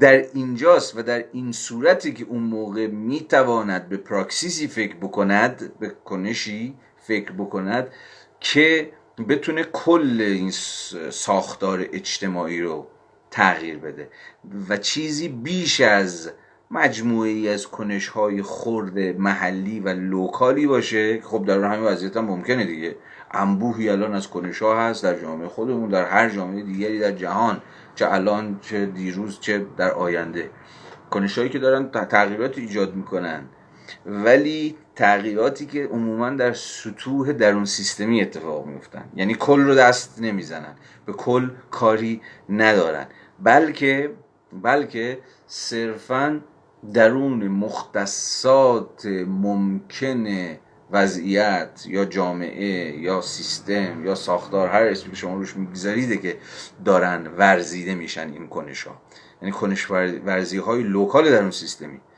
آدورنو اما با عنایت به مفهوم پراکسیس مارکسی که همواره قرار است کنشی تغییر بنیاد باشد تا جایی که این تغییر قراره کل رو تغییر بده، مثلا یه چیزی شبیه انقلاب مثلا، دیگه که ببین این نمیتونه ممکن باشه اگر شما تصوری یا در واقع نظریه روشنی از این نداشته باشید که آقا کل چجوری کل میشه، یا این جامعه روابطی که دارن کل این جامعه رو سرپا نگه میدارن و این وضعیت رو برای ما ساختند. اون چیزی که آدورنو اسمش اینجوری میذاره نظریه تام جامعه، نه؟ یعنی نظریه‌ای که بتونه جامعه رو در تمامیتش، در توتالیتیش توضیح بده، نمیتونه به این نیازمند نباشه. اون پراکسیس چیز تغییر دهنده یا دگرگونی آفرین یا هر چیزی شبیه این، درسته؟ به علاوه پراکسیس جامعه تام، پراکسیس توتال سوسایتی، یعنی باز نه جامعه در این حوزه یا اون حوزه، در این میدان یا در اون میدان، بلکه کل جامعه، یا به تعبیری پراکسیسی که قرار کل جامعه رو، تمامیت جامعه رو تغییر بده. چون که خودش هم میگه دیگه، بله پراکسیس جامعه تام یعنی پراکسیسی که به ساختار مربوط است، استراکچر.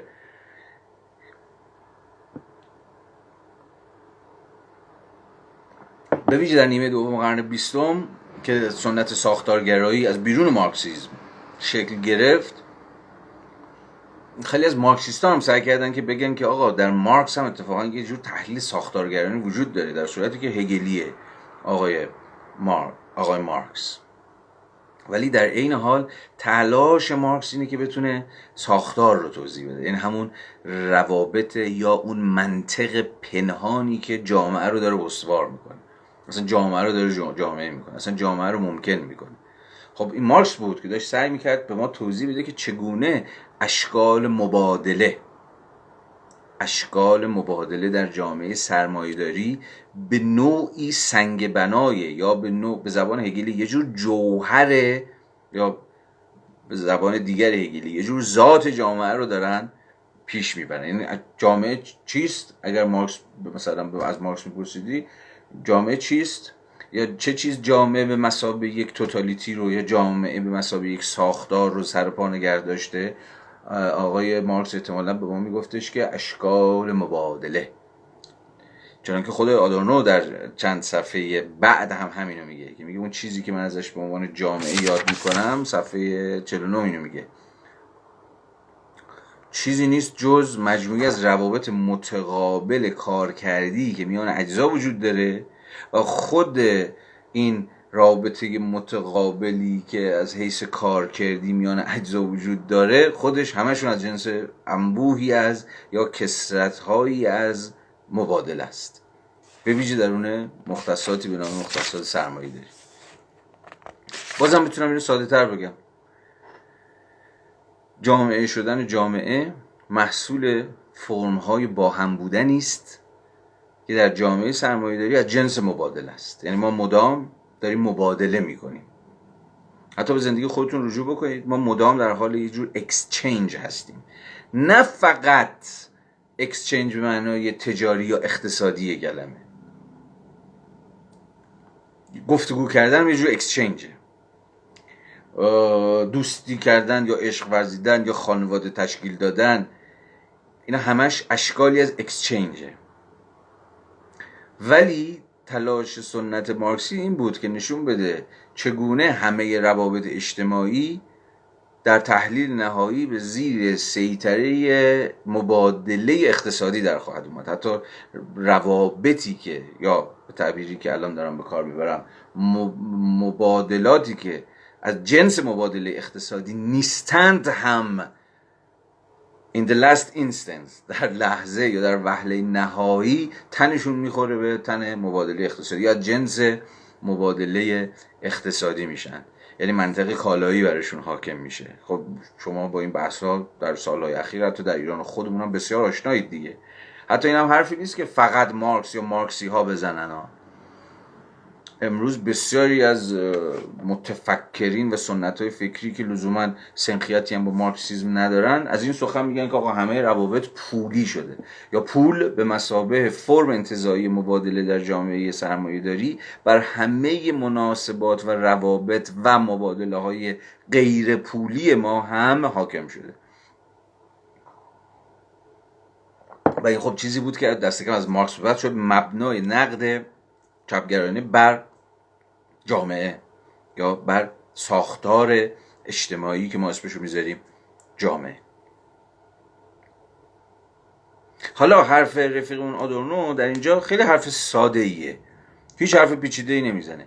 میگه پراکسیس جامعه تام، یعنی پراکسیسی که به ساختار مربوط میشه، یا به تعبیری پراکسیسی که قراره ساختار رو دگرگون بکنه، یعنی توتالیتی رو، تمامیت رو دگرگون بکنه، فقط زمانی ممکن خواهد شد که تحلیلی از روابط ساختاری به دست دهد.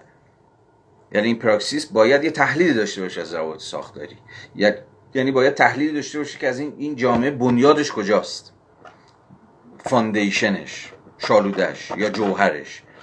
اگر شناختی از این جوهر یا ذات یا فاندیشن داشته باشه هست که اون موقع پراکسیسش میتونه مؤثر باشه، چون در اون صورت معطوف خواهد شد به خود این مبنا، به خود این شالوده، به خود این جوهر، به خود این ذات، یا با زبان دیگه به کل این روابط ساختاری که الان جامعه ما رو ممکن کردن. اما بخواد تغییرش بدی باشه باید بدونی که چی رو دقیقاً باید تغییر بده، یا چی رو باید بزنی، یا چی رو باید نشانه بگیری.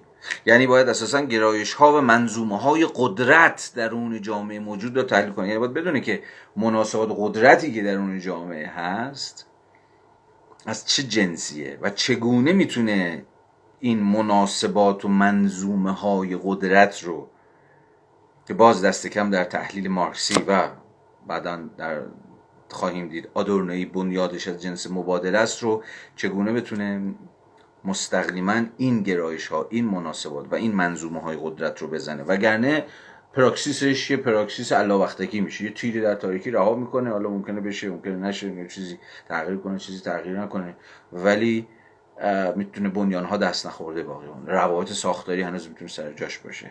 توتالیتی جامعه میتونه خیلی توپ و محکم سر جای خودش شیواره شده باشه.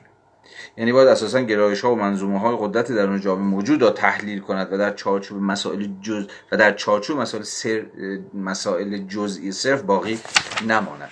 بیاید صفحه بعد، صفحه 46 پاراگراف 4 و 5 رو ببینید، ادامه همین بحث جذاب میشه.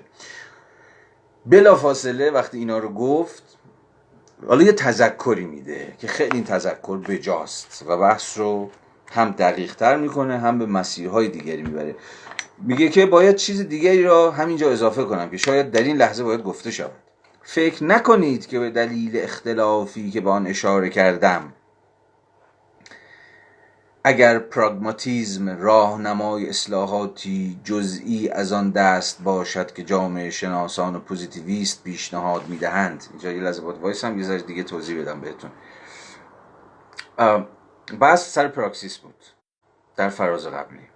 آدورنو میگفت میخواست از پراکسیس دفاع بکنه، برخلاف نقدایی که همیشه با آدورنو هستش که آقا پراکسیس رو تهدید کرد و فکر میکرد که جامعه این اساسا هیچ کنشی دیگه نمیتونه هیچ تغییر ایجاد بکنه، دیوارهای فاجعه بلند شده و ما به یه جور بنبستی در جامعه سرمایه‌داری رسیدیم و فلان فلان، به یه جور نیهیلیسم منفعلانه رسیده بود. آدورنو خب راجع آدورنو خیلی از این حرفا میزنن دیگه، تسلیم شده بود دیگه، کناره‌جو شده بود، خیلی سیاه اندیش بود، ناامید بود، فکر می‌کرد دیگه هیچ تغییر ممکن نیست فلان فلان فلان. اتفاقا اینجا به صراحت داره از یه جور پراکسیس دفاع میکنه، اما همه حرفش اینه که و اینجاست که تو خیلی مارکسیه آقای آدورنو اتفاقا داره از این حرف میزنه که پراکسیس فقط در صورتی میتواند پراکسیسی تام باشه، توتال پراکسیس باشه، یعنی پراکسیسی که توتالیتی رو تغییر بده، یا ساختار رو یا جامعه رو یا همون روابط ساختاری رو، که اصلا فهمی از خود روابط ساختاری از خود جامعه مسابقه کل داشته باشه، تا به این معنا تقلیل پیدا نکنه به جور پراگماتیسم. پراگماتیسم نه اینجا لزوما به اون معنایی که معنای فلسفی که یا یکی از گرایش‌های در معرفت شناسی فلسفی که میگه حقیقت چیزها در یه جوری مفید بودنشونه یا در مثمر ثمر بودنشونه یا در پیامدهاشونه. حالا یکی از به حال توصیفاتی که میشه از پراگماتیسم داشت، بلکه پراگماتیسم به مثابه یک جور اتفاقاً کنشگرایی که درون مختصات خود وضعیت عمل میکنه. پراگماتیست باش، هم شعاری که ممکنه حتی این روزها تو زندگیمون هم به همدیگه هم بگیم آقا پراگماتیست باش، یعنی زیر عملی داشته باش. خیلی ساده به معنی است که آقا الان چیکار میتونی بکنی گلیم خودت از آب بکشی بیرون، الان چیکار میتونی بکنی که یه ذره به نفعت باشه، یا الان چه کنشی ممکنه ساخته باشه که یه ذره بتونه وضعیت رو بهبود ببخشه. آدورنو اتفاقاً میخواد از این سطح از پراگماتیسم یا این سطح از کنشگرایی خرد و جزئی و کوچولو و اینجور چیزا فراتر بیاد تا از پراکسیس تام دفاع بکنه و ببین منو برگرده به سنت مارکسی. اما حالا بلافاصله به نظرش میرسه باید یه تذکری هم داد و اون چیه؟ تذکریه که همتون باش آشنایید و اون همینه که میگه اینایی که گفتم به این معنی نیستش که اگر پراگماتیسم راهنمای اصلاحاتی جزئی از آن دست باشد که جامعه شناسان پوزیتیویسم پیشنهاد میدهند. میگه چون جامعه شناسان پوزیتیویسم که انقلابی که نیستن که، تو خیلی هاشون همین الان در ایران هم داریم، در همه جا هم داریم، یعنی تو این سری جامعه شناسایی که از مجرای تحلیل مشخص در حوزه‌های خرد ممکنه به شما توصیه‌هایی بکنن یا راه حل‌های عموما به دولت یا بازار یا حتی جامعه عرضه بکنن که مثلا برای اینکه چه میدونم اوضاع دست فروشان بهتر بشه، مثلا چه میدونم ساماندهی دست فروشان مثلا این اقدامات بشه بهتره، یا برای سامان دادن سفرهای نوروزی مثلا چنان بکنیم بهتره، یا در حوزه های دیگه، در حوزه های هم حتی محیط زیست، در حوزه دستمزدها، در حوزه اصلاح دانشگاه و خیلی چیزهای دیگه. آدورنو میگه که اگر پراگماتیسم راهنمای اصلاحاتی جزئی از آن دست باشد که جامعه شناسان پوزیتیویسم پیشنهاد میدن، آن اصلاحات را دست کم میگیرم. یعنی میگه دست کم نمیگیرم، یعنی نمیخواد یهو تو دام یه جور، چون داره از پراکسیس تام، از توتال پراکسیس حرف میزنه، میخواد تو این دام بیفته که حالا هر اقدام کوچولویی هم که ممکنه جاهایی بتونه وضعیت برخی آدم‌ها رو بهتر بکنه رو زیرابشو بزنه و به تمامی نفیش بکنه، به سودایی که آقا کل باید دگرگون بشه. یه ربطی هم به بحثی که من در پارت قبل داشتم این بحث پیدا میکنه. اگر همونطور که به قدر کافی در گذشته بارها اتفاق افتاده کسی به بهانه ساختار کلی امکان اصلاحات درون چارچوب موجود را کوچک جلوه دهد یا بر وجوه منفی آنها تأکید کند، چنین کاری منعکس کننده شکلی از انتزاع است که به طور زیانبار ایدالیستی است. چنین کاری بیانگر مفهومی از توتالیتی است که منافع مردم را که اینجا و اکنون زندگی می‌کنند نادیده می‌گیرد و مستلزم اطمینانی انتزاعی به جریان تاریخ جهان است که من دست کم در این قالب نمی‌توانم در خودم بیاورمش. ببینید میخواد یه جوری مرزشو با هر دو تا جریان مشخص بکنه. این گرایش شما حتی در مارکس هم می‌بینید. مارکس از یه طرفی خب آدم انقلابیه، به چیزی کمتر از تغییر کل مناسبات سرمایه‌داری فکر نمی‌کنه و به این معنا دنبال توتال پراکسیس می‌گرده، اما همین مارکس انقلابی و فلان فلان از اون طرف کسایی رو که با هر شکلی از اقدامات اصلاح‌گرایانه‌ای که مثلا کلیت جامعه سرمایه‌داری رو متلاشی نمی‌کنه، انقلاب پرولتاری را نمیندازه، ولی مثلا با درخواست کاهش ساعات کار روزانه یا افزایش مزد کارگران یا بهبود شرایط کار یا هر چیزی شبیه اینها رو بسنده نمیدونه، چون فکر میکنه آقا اینا فقط رفو کردن، تزیین کردن، گوگلی کردن وضعیت سرمایه‌داری رو سر جاشه، ساعات کار بیاد پایین، چه به درد میخوره کل مناسبات سرمایه‌داری رو. یا اینا پراکسیس نیست، اینا شبه پراکسیس های الکیه که فقط وضعیت یه ذره تحمل پذیر میکنه. اتفاقا مارکس با این جریان مرزبندی اکید داره، با جریاناتی که یه جور میشه اسمشون رو گذاشت مثلا ماکسیمالیست های انقلابی، بیشینه خواهان انقلابی که به هیچ چیز کمتر از کنشی که کل وضعیت رو زیر رو بکنه، رضایت نمیدن، هر چیزی کمتر از اون براشون یه جور حکم خیانت رو داره، یا جور حکم تزیین کاری رو داره، یا در افتادن در دامان رفرمیسم و اینها رو داره، مرزبندی میکنه. حتما مقاله بی‌تفاوتی به سیاست رو از آقای مارکس بخونید، هم در نت هست، هم در کتاب اسناد بین الملل اول که مراد فراتور سال نجفی ترجمه کردن، نشر هرمس. ببینید اسناد بین الملل اول، اونجا مقاله هست به نام کنارگیری از سیاست یا بی‌تفاوتی به سیاست، یکی از این. چون من الان بین نسخه اینترنتیش که بابای دیگه ترجمه کرده و نسخه چاپیش که همین دو بزرگوار ترجمه کردن مردد شدم که عنوان هر کدوم از این دو تا نسخه چاپی یا اینترنتی چیه، ولی یه عنوانی شبیه به این، یا بی‌اعتنایی به سیاست یا کنارگیری سیاست. اونجا مثلا مارکس خیلی تند و تیز میزنه انقلابیون بلانکیست رو و به ویژه پرودونیست ها رو که چیز میکنن دیگه، دست میندازن سیاست ورزی بعضن اصلاح گرانه نیروهای کار رو در دل مثلا دموکراسی بورژوایی. چرا؟ چون کل مناسبات رو این اقدامات و این کنش ها زیر رو نمیکنه. مارکس میگه که اینا همونایی هستن که میخوان همچنان طبقه کار در فلاکت و بدبختی و فلان اینها زندگی بکنه، به امید اینکه، به امید اون سوپر کنشی که، یا اون پراکسیس تامی که قراره یه روزی از راه برسه و یک بار برای همیشه ما رو از همه چی خلاص بکنه. دقیقا تلاش مارکس اینه که بتونیم یه جورایی این وسط وایسه، نه رفرمیست بشه، یعنی دفاع از یه اصلاحات مشخص در حوزه‌های مشخص که زندگی انسان‌های مشخص میتونه بهبود ببخشه، مارکس از این دفاع میکنه، ولی این معنی نیست که رفرمیست شده. و در این حال هم کسی هم هستش که شاید بیشتر از هر کسی دیگه سوسیال دموکرات ها رو تا جایی که دیگه مثلا پروژه پراکسیس تام رو کنار گذاشتند و به اصلاحات تدریجی گام به گام درون مختصات جامعه سرمایه‌داری به اتکای ظرفیتایی که درون خود سیستم هست بسنده میکنند، همزمان اونا رو هم میزنه. یعنی سوسیال دموکرات هایی که رفرمیست شدن، مثلا نقد برنامه گوتا شاید خونده باشید، دیگه جز آخرین متن‌های تقریبا کامل شده مارکس 1875، اونم در نت میتونید پیدا کنید بخونید. اونجا داره یه جور رفرمیسم سوسیال دموکراتیک رو میزنه.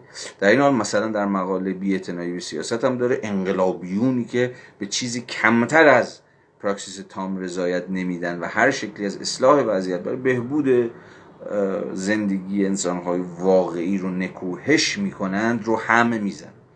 یعنی هم انقلابیگری به مثابه یک ژست همیشگی تام و هم اصلاح طلبی، همون رفرمیزم به مثابه یک ژست همیشگی تام.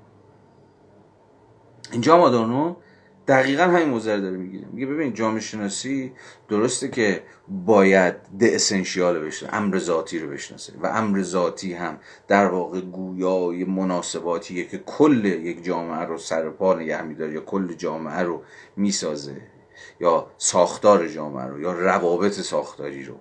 جامعه شناسی بود این روابط ساختاری رو توضیح، یعنی کل تو ممکن دست رو امور جزئی میذاره، موضوعات همین امور جزئی ممکن همین خودکار است، موضوع همین خودکاره، ولی به صرف این که ببین این آبیه، این مثلا قشنگ مینویسه، شرکت استدلر مثلا تولیدش کرده، الان در بازار مثلا 15,000 تومان قیمت داره، به اینها بسنده نمیکنه، اینا که هیچی، اینا به درد کسی نمیخوره.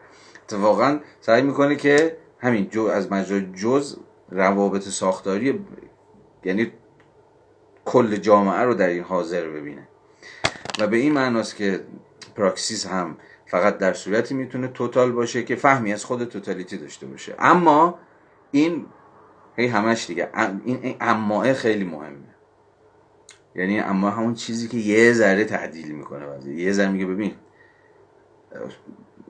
پراکسیس تام اوکی، ولی حواسمون باشه که پراکسیس تام رو هم نباید به مسابقه مفهوم انتزاعی زمین زدوده‌ای به کار برد که تحت هر شرایطی آماده است که اگر یه 4 تا جا هم میشد یه کاری کرد، یه اصلاحاتی به خرج داد، چیزی رو بهتر کرد، زندگی آدم‌های گوشت و پوست و استخوندار رو بهبود بخشید، ما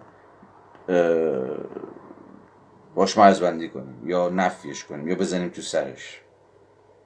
به صراحت رفیقمون هم داریم میگه. به نظر من از آنجا که ساختار اجتماعی فعلی بنا به دلایلی که نمیتوانیم در این زمینه به خوبی تحلیلشان کنیم، نمیگه الان نمیشه، خصلت چیزی بد برساخته را دارد، bad constructed. میگه ببین ساختار اجتماعی همان سوشال توتالیتی، تمامیت اجتماعی که ما الان داریم توی زندگی میکنیم، مثلا منظور سرمایه‌داری اروپای غربی و آمریکای شمالی مثلا اوایل و اواخر دهه 1960، یعنی اوج سرمایه‌داری بعد از جنگ. باید حواستون باشه اون سالهای دهه 1960 سرمایه‌داری جهانی به شدت شتاب گرفته بود در حوزه رشد اقتصادی، چون بعد از جنگ بود به سرعت ماشین‌های صنایع دوباره راه افتاد، اتفاقا سرمایه‌داری شروع کرد به کار کردن و تولید ثروت و در عرض کمتر از 10-15 سال مثلا خود آلمان از یک کشور ویران تبدیل شد به یک کشوری که معجزه اقتصادی داشت واسطه مثلا طرح مارشال که آمریکا وضع کرده بود برای اینکه بتونه اقتصاد ورشکسته آلمان رو نجات بده، دوباره برش گردونه آلمان رو به چرخه تولید ارزش. با یک کشور بسیار مرکزی در اروپای غربی مثلا باعث شده بود که سرمایه‌داری یک جانی بگیره و نفسی بگیره. و میگم آلمان با خاک یکسان در کمتر از شاید 15 سال از اون پایان جنگ دوم تبدیل شد به کشور کاملا مدرنیزه توسعه یافته‌ای که در خط مقدم تولید سرمایه‌داری داره کار میکنه، با دولت رفاه نسبتا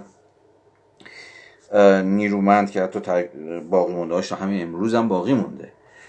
تو اون وضعیته که آدورنو داره حرف میزنه، از لحاظ تاریخی هم باید حواستون باشه. ولی خب بحران هاش هم خیلی سریع تولید کرد دیگه. همون بحران 1968 درون یک اقتصاد ورشکسته اتفاق نیفتاد، دانشجو ریختن بیرون، کارگران ریختن بیرون و تا مرز حتی انقلاب اینها هم پیش رفتن. فکر نکنید که در آلمان، در فرانسه، در آمریکا تو وضعیتی بود که اون جوامع از لحاظ اقتصادی مثلا دچار رکود بودن یا بحران بودن یا چی. نه، اتفاقا در بسیاری از حوزه‌های اقتصادی در اوج شکوفاییشون بودن این نظام.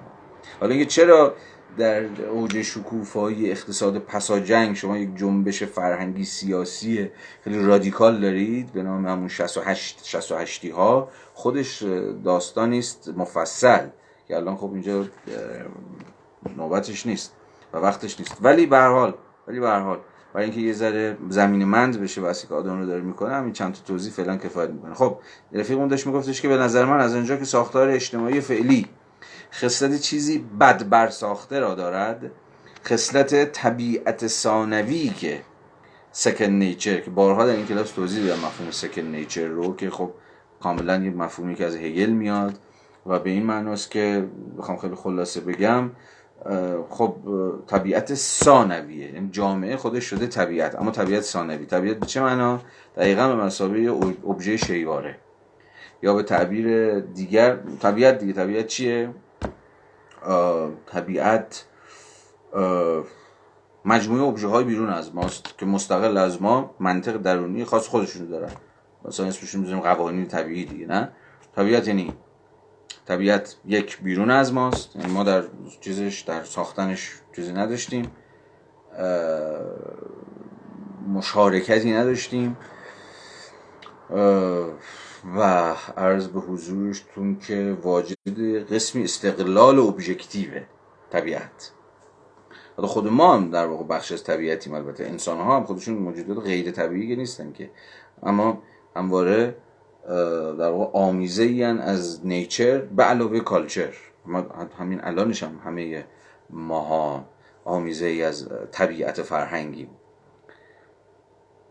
ولی به هر صورت، ولی فارغ از این خط تحلیلی، حرف هگلی آدورنو ذیل مفهوم سکند نیچر اینه که خود جامعه هم امروز به یک جور نیچر تبدیل شده، به جور طبیعت که انگار هیچ ربطی به ما نداره، داره کار خودشو میکنه، قواعد خودشو داره، خودش انگار که از منطق درونی خودش داره پیروی میکنه. طبیعت که قوانینی که برش حاکمه که من و شما این قوانین رو وضع نکردیم که در طبیعت میتونیم قوانین رو بشناسیم و حالا به نفع خودمون هم استفاده بکنیم، ولی منطق درونبود خودشو داره، منطق مستقل خودشو داره، یا به تعبیر ابژکتیویته خودشو داره، یعنی عینیت داره، عینیتی که مستقل از فاعلیت سوبژکتیو ماست. حالا حرف اینه که خود جامعه هم امروز طبیعی شده یا به طبیعت ثانویه تبدیل شده. این به نوعی ترجمه همون حرف مارکسه در مثلا اجدام برومر روی بناپارت، حتما خوندید اون رساله کوچک رو، که با این جمله شروع میشه که انسان‌ها خود تاریخ خود را میسازند، اما نه آنگونه که خود میخواهند و نه تحت شرایطی که خود برگزیدند. این دقیقا مفهوم سکند نیچر. بله ما داریم تاریخمون رو میسازیم، اما نه اونچنان که خودمون خواستیم، یعنی تحت سازوکارهایی که مستقل از ماست. یعنی ما با نیت‌ها و انگیزه‌ها و طرح‌ها و مهندسی تاریخمون رو، جامعه‌مون رو نمیسازیم. یک استقلالی داره، یک ابژکتیویته مستقل از من و شما و ایکس و ایگرگی داره جامعه. این هم مفهوم سکند نیچر. انگار شما هم طبیعت دارید نگاه میکنیم، یا اینکه ما ساختیمش، بله میگه دیگه هر چی که هست مسئول انسانیه دیگه، از آسمون که نیفتاده با اینکه گاد گیون که نیست، خدا دادی که نیستش که، یا نیچر گیون هم که نیستش که، محصول مناسبات پیچیده تاریخی من و شما در مقام انسان‌های زنده و مرده است، که مردگان هم به حال در ساختن زندگی ما نقش داشتن دیگه، واسه خیلی بیشتر از ما زندگان. اما انگار که هیچ چیز این جامعه که خودمون ساختیم زورمون بهش نمیرسه، یا خیلی برای اون چیز نیست، خیلی برای دستمون ازش کوتاست. این همون مفهوم ادامه همون مفهوم الینیشن یا بیگانگی که مارکس جوان وضع کرده بود. سوژه ها ابژه ها رو میسازن، ولی ابژه دیگه حیات مستقل خودش رو راه خودشون میرن، بعد نه تنها راه خودشون میرن، ما رو میکشن دنبال خودشون. که خب من راجع به این مفهومم بارها به تفصیل صحبت کردم دیگه، تکرارش نمی‌کنم. به هر حال برای اینکه یه ذره متبادر به ذهن شما بزرگان بشه که طبیعت ثانوی اینجا یعنی چی، فعلا همین اندازه بس. یه بار دیگه، به نظر من از آنجا که ساختار اجتماعی فعلی خصلت چیزی بد بر ساخته را دارد، خصلت طبیعت ثانوی که به درجه هولناک تلمبار شده است، حتی مداخلات رقبتبار در واقعیت موجود میتواند اهمیت بسیار بیشتری از اهمیت به ظاهر ذاتی آنها داشته باشد. خب اینجاست که البته دیگه شما وجه بدبینی آدورنویی رو میتونید ببینید. هی گفته بود توتال پراکسیس و مراکسیس فلان اینجا از این حرفا، ولی یهو به اینجا که رسید میگه آقا ببین ما توی جامعه‌ای داریم زندگی میکنیم که در واقع از یه جور طبیعت به یه جور طبیعت ثانوی تبدیل شده، یا یه جور محصول بد کانستراکتده، یا اونقدر بد کانستراکتده که خیلی نمیشه به همین پراکسیس تامی که کل این جامعه رو زیر رو بکنه امید بس. خیلی وقتا همین به قول خودش داره میگه، یعنی نگاه خیلی چی میگن حالا بدبینانه آدورنویی رو ببین، حتی خیلی از این میگه مداخلات رقبتبار در واقعیات موجود میتواند اهمیت بسیار بیشتر از اهمیت به ظاهر ذاتی آنها داشته باشه. یعنی خیلی اقدام کوچولویی که ممکنه بکنیم واقعا رقت انگیزه، چون چیز زیادی رو نجات نمیده، چیز زیادی رو تغییر نمیده، ولی خیلی وقتا از این که منتظر این باشید که توتال پراکسیسی از راه خواهد رسید و ما رو همه رو نجات خواهد داد، خیلی اهمیت بیشتری داره. جالبه. بنابراین گمان میکنم باید در قبال اتهام به اصلاح طلبی، خیلی جالبه این بحثا رو اونا هم داشتن دیگه در اون دوره، با امساک بیشتر از آنی برخورد کنیم که در قرن گذشته و در بخش ابتدایی قرن حاضر ممکن بوده است. یعنی میگه که این اصلاح طلبی و فلان هم یه چماق نگیریم بزنیم تو سرش. البته این حرفایی که من دارم میزنم، حالا در واقع آدورنو داریم میخوریم، اصلا نباید بی واسطه ترجمه بشه به وضعیت ما. خب حالا این اصلاح طلبی حالا اونقدر اون بد نیست، خیلی خوبه، حالا زورمون که نمیرسه، همین لنگ کفش هم خلاصه در این بیابون برهود غنیمت و از این حرف خود آدورنو رو با درون مختصات تاریخی خودش فهمید.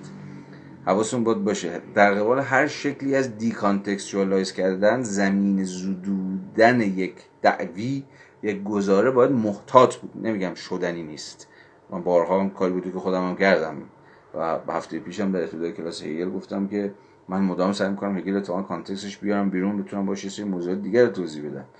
اما همه این اقدام مشروعه، اما میباید به شدت محتاطانه باشه.